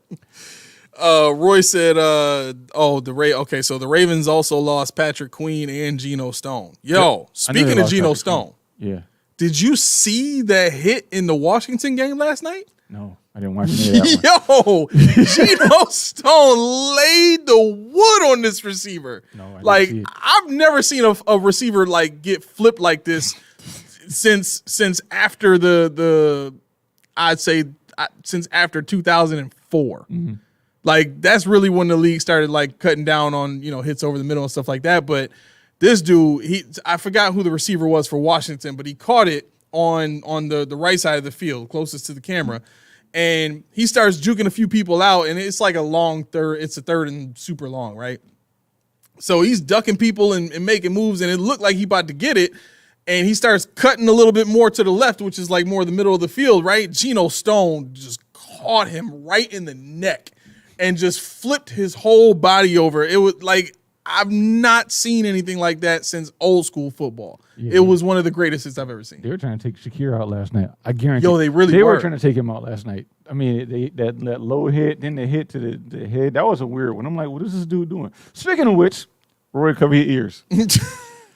I'm in a conundrum right now. You beat me in fantasy. I did, but I got to play you again this week. Revenge time. On the other one. Yeah, buddy. That's not that great. Also, you see who's suspended? Who? Derwin James. Yes. So what do I do? Do I go ahead and cash in my chip for Damar Hamlin and put him right in that spot? Or do I just let this ride and hope the safeties don't kill me? Because I am going to put Damar Hamlin on one of my teams, at least. So you would have to drop Derwin to get Damar? Anybody. I had to drop. Well, I mean, you don't have to. You got other bench players you can drop. Yeah, but in that one, I like all my guys, and they're all. That's tough. Yeah, that's tough. So I'm like, is he worth the 12? Is he going to get me 12? Is he going to get me? Your voice said muted. Did you? Good. I'll do a hand signal when it's time. Hold on a second. Hold on. For those that care. Right. For those that care. What do? Do we keep Derwin James and let him ride that one game out? No, he's only suspended for one game. One game. Oh, who's my other say? I gotta do some investigation. I think you should just wait it out. I don't think Damar Hamlin is worth cutting Derwin James. Nah, I wouldn't say that either. You know, because as soon as I do it, it's gonna be bad. You think Damar Hamlin gonna have a 3 interception game or something? No, as soon as I pick him up, it's gonna be like a negative 3-point game or something like that for Damar Hamlin. I'm like, yo, defensive players can't get negative points. This one will somehow. That's not how the game works. It's not possible. Roy, you can come back now. You can come back, Roy. Unmuted. Steve says Baltimore's defense isn't what it used to be. A really can't see a real team on this schedule that will really test the Bills. I would love to see this team tested against Washington or Minnesota right now.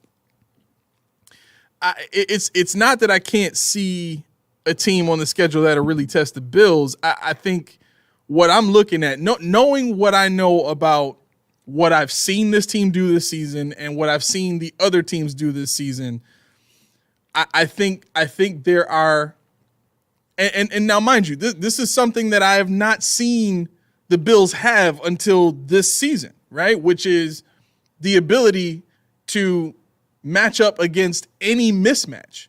And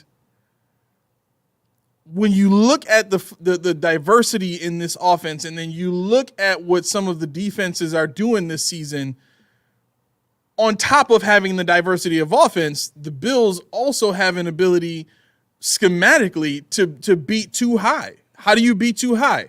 The traditional answer is you run the ball. And if you know you can run the ball, like the Bills know they can run the ball now, then you know you can get teams out of too high. And once you start forcing teams to cheat up to stop your run, Josh has got him up. There's so many things that open up for you. Now you got play action. Now you're forcing teams into single high, and now you got outside shots, or you got seam shots if teams are playing cover 3, or if they're just trying to play a basic cover 4 to try and take away the seams. Now you've got the over the middle stuff with Shakir. So there's a lot of things that the Bills can force defenses to do, and we've not had that the entire time Deshaun has been here on offense. Diggs didn't even force that. I think the closest we got to that might have been 2020 when we had Diggs and Beasley and John Brown. Mm-hmm. But John Brown was hurt a lot that season and didn't really do much that season anyway. Right. But for some reason, Beasley was a threat in order in terms of like getting first downs, but he wasn't a threat to kind of break the game the way that Shakir can. You know what I'm saying? I mean, we've seen Shakir now catch a ball, make a couple of tackles and just destroy a team's, thought process on who they can cover. You know what I'm saying? But all of that is to say, when I look at the rest of the league and I look at a 49ers team that is decimated by injuries, that to me was probably the hardest game on the schedule. Second hardest game on the schedule was the Chiefs. Right? And if I'm looking at that team and I'm saying they got one receiver and we've always played the Chiefs well. And if the Bills are one of the best teams in the league at taking away a team's number one receiver and they got to depend on Travis Kelce, I'll take that right now because Kelce don't look the same. Matter of fact, Steve, I agree with you, bro. I think he needs to stay with Taylor Swift until we win a Super Bowl, and then they can break up.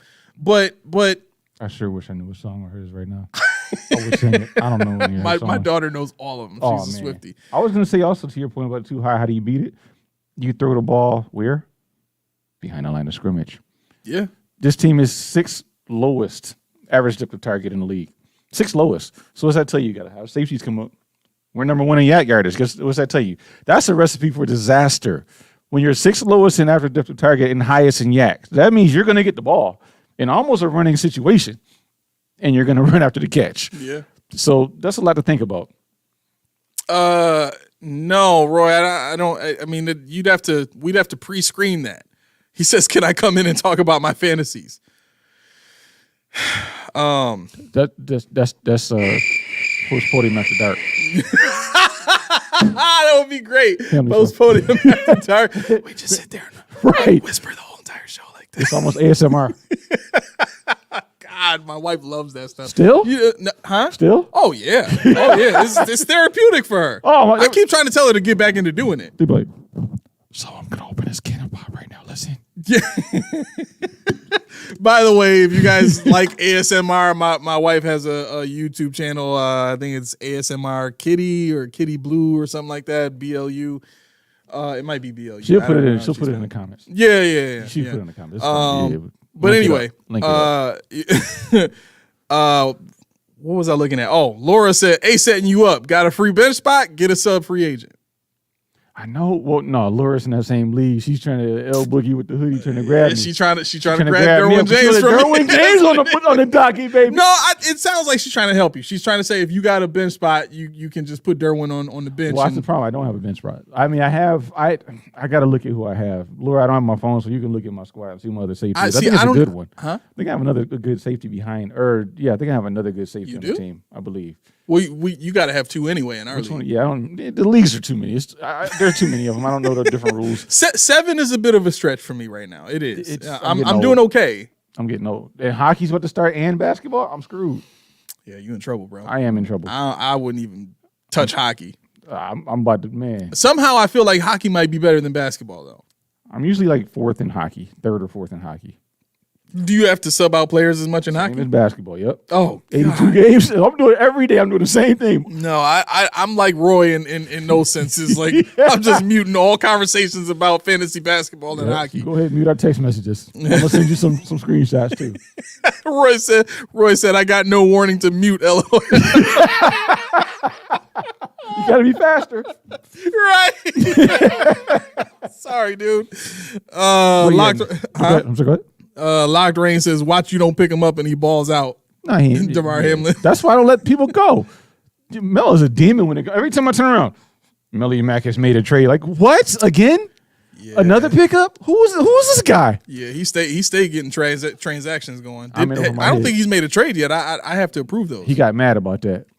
Yo, you know how hard it is to get trades going though. Like you literally have to have a league full of people who love to trade. Because I've been in a bunch of leagues so far, and all the years and all the leagues that I've been in, it is so hard to trade with people. I think it's hard for me because of the value. I don't know. I can't really quantify the value. That's the problem. For me, it's easy going to waiver wire, but to try to figure out, this guy for these two guys, I don't know. It's all perception because even if you look at the numbers really don't tell you anything. No, you don't at all. So it's you try to add it up, and then next thing you know, your draws are down in the side here. Oh God, what are we talking about right now? Roy, I had to give Roy something to listen to. He gonna unsubscribe. These are part of Roy's fantasy. Yeah, his draws are right here. Being on the side of the road, his draws around his ankles. We done open this up, and he has nothing to go on no more. God. That's your bro. That is your bro. I don't want no part of that relationship at all. No disrespect. But no, to go off the game yesterday. Can Hamlin get one waiver from you? One. Huh? Is it okay for him to run to the end zone to celebrate that interception last night? Say that one more time. Because I know you hate when they run to the other end of the field to celebrate. Can Hamlin get that one? Can he get one up off you? I mean, everybody was doing I just want him to figure out how to run an interception back. That's what I would love that. I want to know when he realized he had the ball in his hands. I think once he got to the middle of the field, he realized, oh yeah, I really don't know what to do with this. They didn't blow the whistle. Oh snap! Yeah, right. He ain't had one since college. One knee down, it's over. He thought he was going to the side to celebrate. That explains a lot. That explains a lot. He's like, wait a second, why did nobody chasing me? Hey, blow the whistle! Blow the whistle! Right. These guys don't know He the run rules. into the ref. The ref is backing up from him. He's like, yo, ref, I'm trying to give you the ball. Ref is like, the play is still going. Run Same the guy from ball. the Texas playoff game. Yeah. This one time, I thought it was decent. But then, like I said, it was all going. Tuhill took the ball from Solomon. He probably didn't give him the ball back either. That mother sucker. Steve says ASMR blur Katie. No, she's so we're both Hispanic, mixed, both black and Hispanic, but more Hispanic than black. Don't ask me to explain that. For her, she's more Hispanic than black. But it's I'm pretty sure it's ASMR Kitty. And then like her actual, like I think the channel name is ASMR Kitty, but the actual name that she goes by is Kitty Blue. I think it is BLU or something like that. I don't know. We'll find it. With her permission, we'll throw it in there so people can subscribe and get relaxed with the sounds of things that you wouldn't think of. Normally. Yeah, you know what? The videos of people eating as ASMR, I can't. I don't get it. I don't want you got sauce all on you. Nah, I'm good. Yeah, you know what? There's a lady that is making so much money. Yeah, what's her off name? Of she got like the super long nails and stuff, and she just be crunching and smacking. She has a sauce. Her bees. Oh, what is her name? I wish she was watching the show. She would know just like this. We have the sauce in the thing. Wait, she got her own sauce? Yeah. What? That sauce she dips her crab legs or not? Yeah, she sells it. I think it's a powder. You add water and stir it. Yeah. Wow. My lovelies. What the heck is that lady's name? Anyway. I don't know. All right. So it's 7:47. What do you want to get to before we have to get out of here? Do you have any other thoughts on the game? I thought for one, that everybody eats thing, even though it's cliched and that saying is stupid to me. I saw the theory and the concept of it last night, especially in the first half, and it left me wanting a lot more.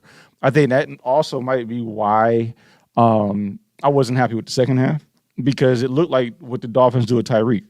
And you see what it does for a defense, especially when they're running man, which I don't know who the hell thought running man against the Bills was a good idea. They didn't do the math. They didn't do the math at all. That's why they were over there looking like they look, and we were over there looking like we look. Yep. I was intrigued with Ray Davis. I was intrigued with Ty Johnson running behind James Cook. It was nice, nice change of pace. It was good to see. It was good to see Dalton Kincaid step up. No, I shouldn't say that. It was good to see him get utilized. Yeah. It was good to see Dawson Knox catch a ball. And I did do the math, as you know. I believe the Bills have had 9 games where they have 10 or more receptions, 10 or more players with a reception since Josh Allen started. So it's lofty. But it's been done before, so let's temper that a little bit. That's part of the offense. Right. That's what they're going for. Defensively, I really want to give a hand for the safety play. Yes, Taylor Rapp as well. Because there were opportunities for things to happen. Balen Spector played his butt off. Oh yeah. Oh, Roy, you can listen to this. Hope Monk is listening. Did you see my boy on Saturday? Who? Oh, I'm getting a 52 UV jersey. Oh, did you see you what told he me did? about it, though. You told me about it. 19 tackles, 15 solo, 4.5 tackles for loss, 1 interception for 53 yards. He went off. He leads the nation. Anybody that suits up for Collegiate Institute in tackles. That includes That's a lot of detail, bro. That includes D1, D2, D3. Anybody in a 4-year Collegiate Institute, he has more tackles than you. Sorry. Wow. So what I said to you in the text too is I would just draft him. I won't even let him get to undrafted free agency. Yeah, I don't think he's gonna make it that far. Like I it's funny because I tweeted out on Saturday. I was in my bag. I was in my bag having a ball, and I don't know if his mom or whatever retweeted it. Yeah, she liked it and retweeted whoever it was. Wow. And if you follow my threads, I really, really, really do enjoy watching Sean Dolak play. So if you get a chance to see UB play, watch number 52. They have another good linebacker too in Red Murdoch. He's a sophomore. He's pretty rangy. You know, he's a good pass rusher. He's athletic. But if you like Joe Andreessen, just know Joe Andreessen is not the best linebacker we've had since Khalil Mack. It's number 52. Wow. That's major. I would say, I think for me, last thoughts on the game. I watched the Jaguars defensive line, and I think I mentioned this on Friday. They melted through the Cleveland Browns offensive line. And we know the Cleveland Browns have a good offensive line. I watched that team melt through the Cleveland Browns offensive line, right? So we know they have a good pass rush. The job that Aaron Kromer has done with this offensive line this season, I don't have the words to express how great of a job he's done. Yeah. And that's not to say that the offensive line is like world beater or anything like that, but compared to how they used to play as a run blocking offensive line, as a pass blocking offensive line, their technique is better. They're not getting flagged the way they used to. They're making holes, right? Now, they still need a little bit of work in goal line situations up the middle, but outside runs at the goal line, they work. You know what I mean? Opening up holes in zone play designs or power play designs, or whatever it gets called. They all open up holes, and to play the way they did against that Jaguars defensive line, and to not allow a sack, and for Spencer Brown to do what he's been doing and not allow a pressure, and as fraudulent as that might be, there's nothing to throw. There's nothing to throw over there. I scouted the area and made sure there wasn't anything there. Let's get orange juice. Want some orange juice? Anybody that watches Family Guy knows the reference. Yo, that is one of my favorite episodes ever. But yeah, to see that was perfect. Man. That was perfect. to see the way the offensive line played against that defensive line, that was really the only thing that I was nervous about. Is that would have been the X factor for the Jaguars. Is if they can get a good pass rush and harass Josh Allen all day, we would have been watching the game just like the London game. Because it was the same as I think Josh couldn't get anything down the field because he never had time. He couldn't scramble because the linebackers are too fast. He couldn't do anything, right? But we didn't see any of that. No. It's a completely different offensive line this season, and I love it. So we have 2 minutes left, and I wanted to get to this question. Roy says, are y'all okay with Cook averaging under 4 yards per carry in 2 games so far? Just curious. I would like to see more, but that's by design, I believe. I believe that's keeping them honest, because if you look at Cook is moving the pile now. Cook is breaking tackle. Cook is not getting hit and getting touched and falling down. He's fighting for extra yardage. So while going to your point, like you said, open up holes, being a little better in certain spots, I will take James Cook giving us 70, 80 yards a game, whether it be in the pass or the run anyway, because it's another threat. It's a whole nother threat. And if you operate behind the line, that's what you're going to see. Yeah.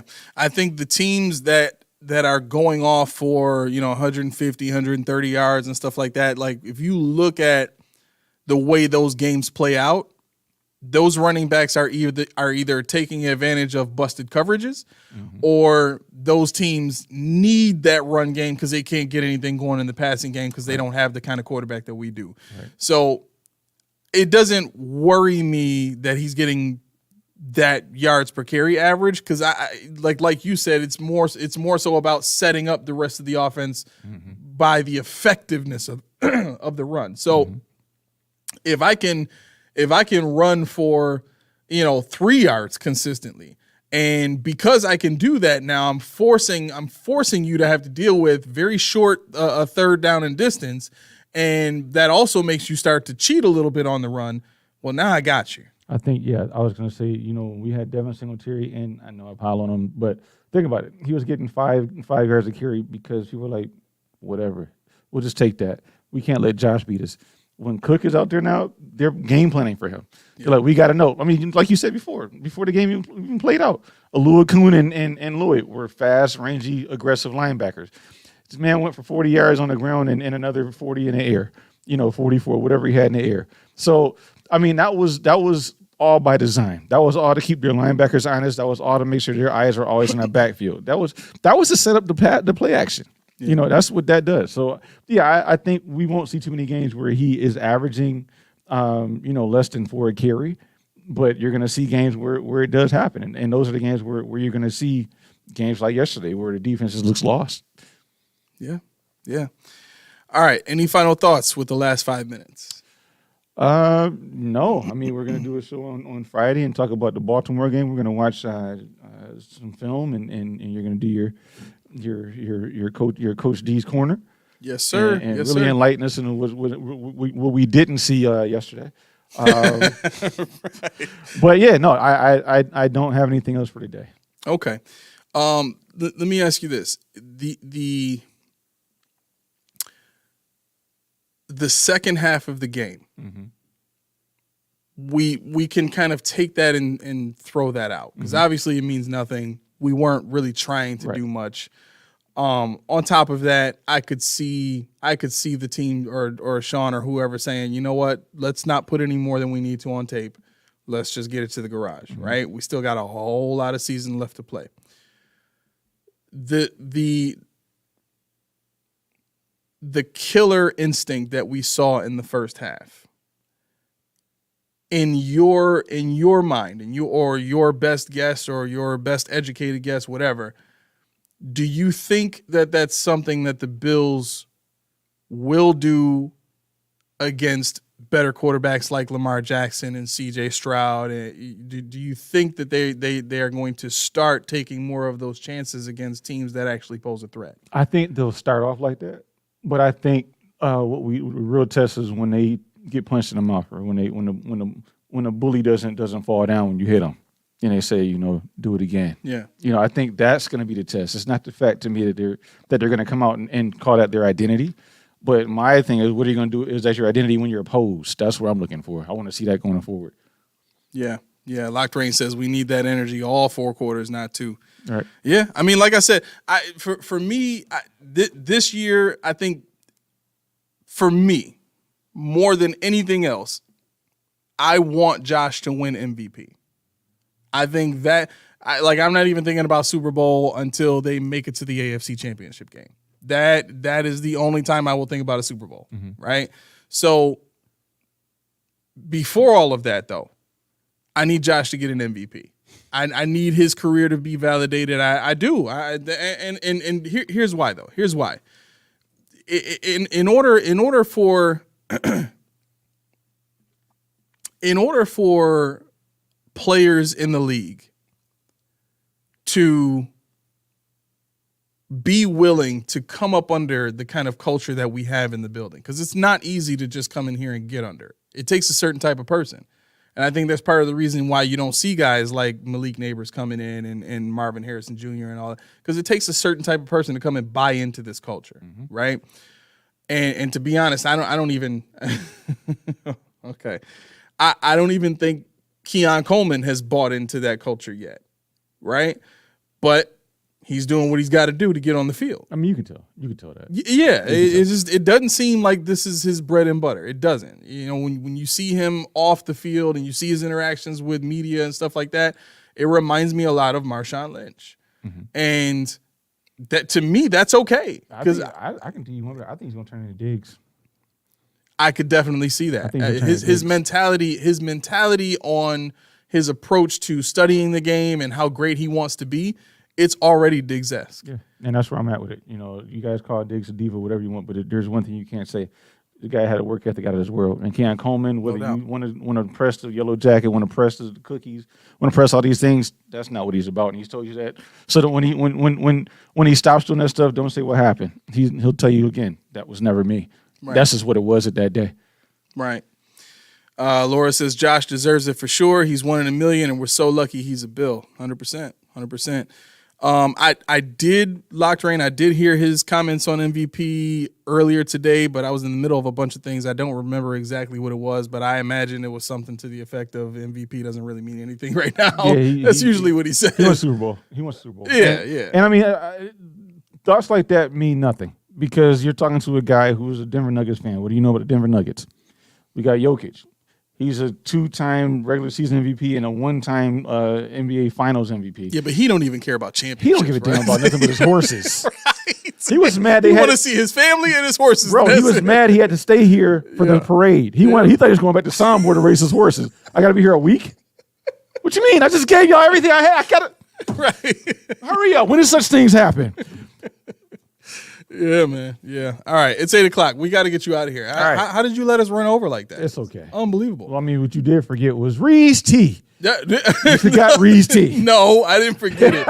We've been reading it at the end, which it comes off better. It's as much because you never forget it anyway. Right. All right. Here we go. Oh, my gosh. That's probably really loud. I'm so sorry about that. All right. There we go. Much better. Okay. So... if you guys can still hear me after the ringing in your ears goes away, I want to thank everybody for tuning in. Love the comments. I love being challenged. That's why we're here. We have a discussion and we shoot out opinions and we bounce off of each other and it just works. I love it. So if you could do this for us though, if you could hit that like and subscribe button. And then also hit the notification bell, make that thing Ring-a-ling-a-ling. so that you can get notifications when we send notifications like this one, which is the episode of Coach D's Corner is going to air on Thursday, not tomorrow. Okay, I'm still in the planning mode of when we're going to meet to shoot tomorrow. So if there's any specific plays in the Jacksonville game that you want to take a deeper look into, that includes you too, because you be sending me stuff like none. No, okay. I don't imagine people are going to want to see much of that anyway, since it was a blowout. There's nothing interesting about it, but we will make something interesting out of that. We always do. So, other than that, all of our social media links are in the description. So if you need to get a hold of us to send that information about what you want us to look at as far as film review or anything else that you want us to talk about on the show, we are always open to topic ideas and stuff like that. So send it, okay? I'm just throwing this out there. Same thing for thumbnail ideas. I like coming up with funny thumbnails. So if y'all got some funny ideas and things y'all want to see, Mac actually sent me the photo that I used for the thumbnail for this episode. He was at the game last night, took it, sent it to us just to show us Gabe Davis's face. And then somehow the idea came up we should use it for a thumbnail. So I did. So it really is that simple. Other than that, thank you everybody for tuning in. I'm really looking forward to Friday's episode when we look at what's going to happen on Sunday night against the Baltimore Ravens. But until then, this has been the Post Podium Podcast, home of the all true. Whoa. See? Reese, you the one that's supposed to remember. I was going to wait for you to go. No. Reese tea. One part refreshing. 1 part pure. 2 parts healthy. That's 4. 4 what? 4 ingredients. Water has 3 ingredients in itself. H2O. You know what? This stuff is not only. What are you laughing at? Because you do such a great job. This stuff is not only a nice summer drink. It's also a nice winter drink. Oh, you can have it hot, have it cold. Man. What do I know? I don't like tea. Put a little vodka in that bad boy. Yeah, I can tell you one thing. That's a good drink there. Yes, sir. Don't take my word for it. Get your own, my brother. You go ahead and get yourself a case or individual. Don't do that. You're going to want more after you finish with that one.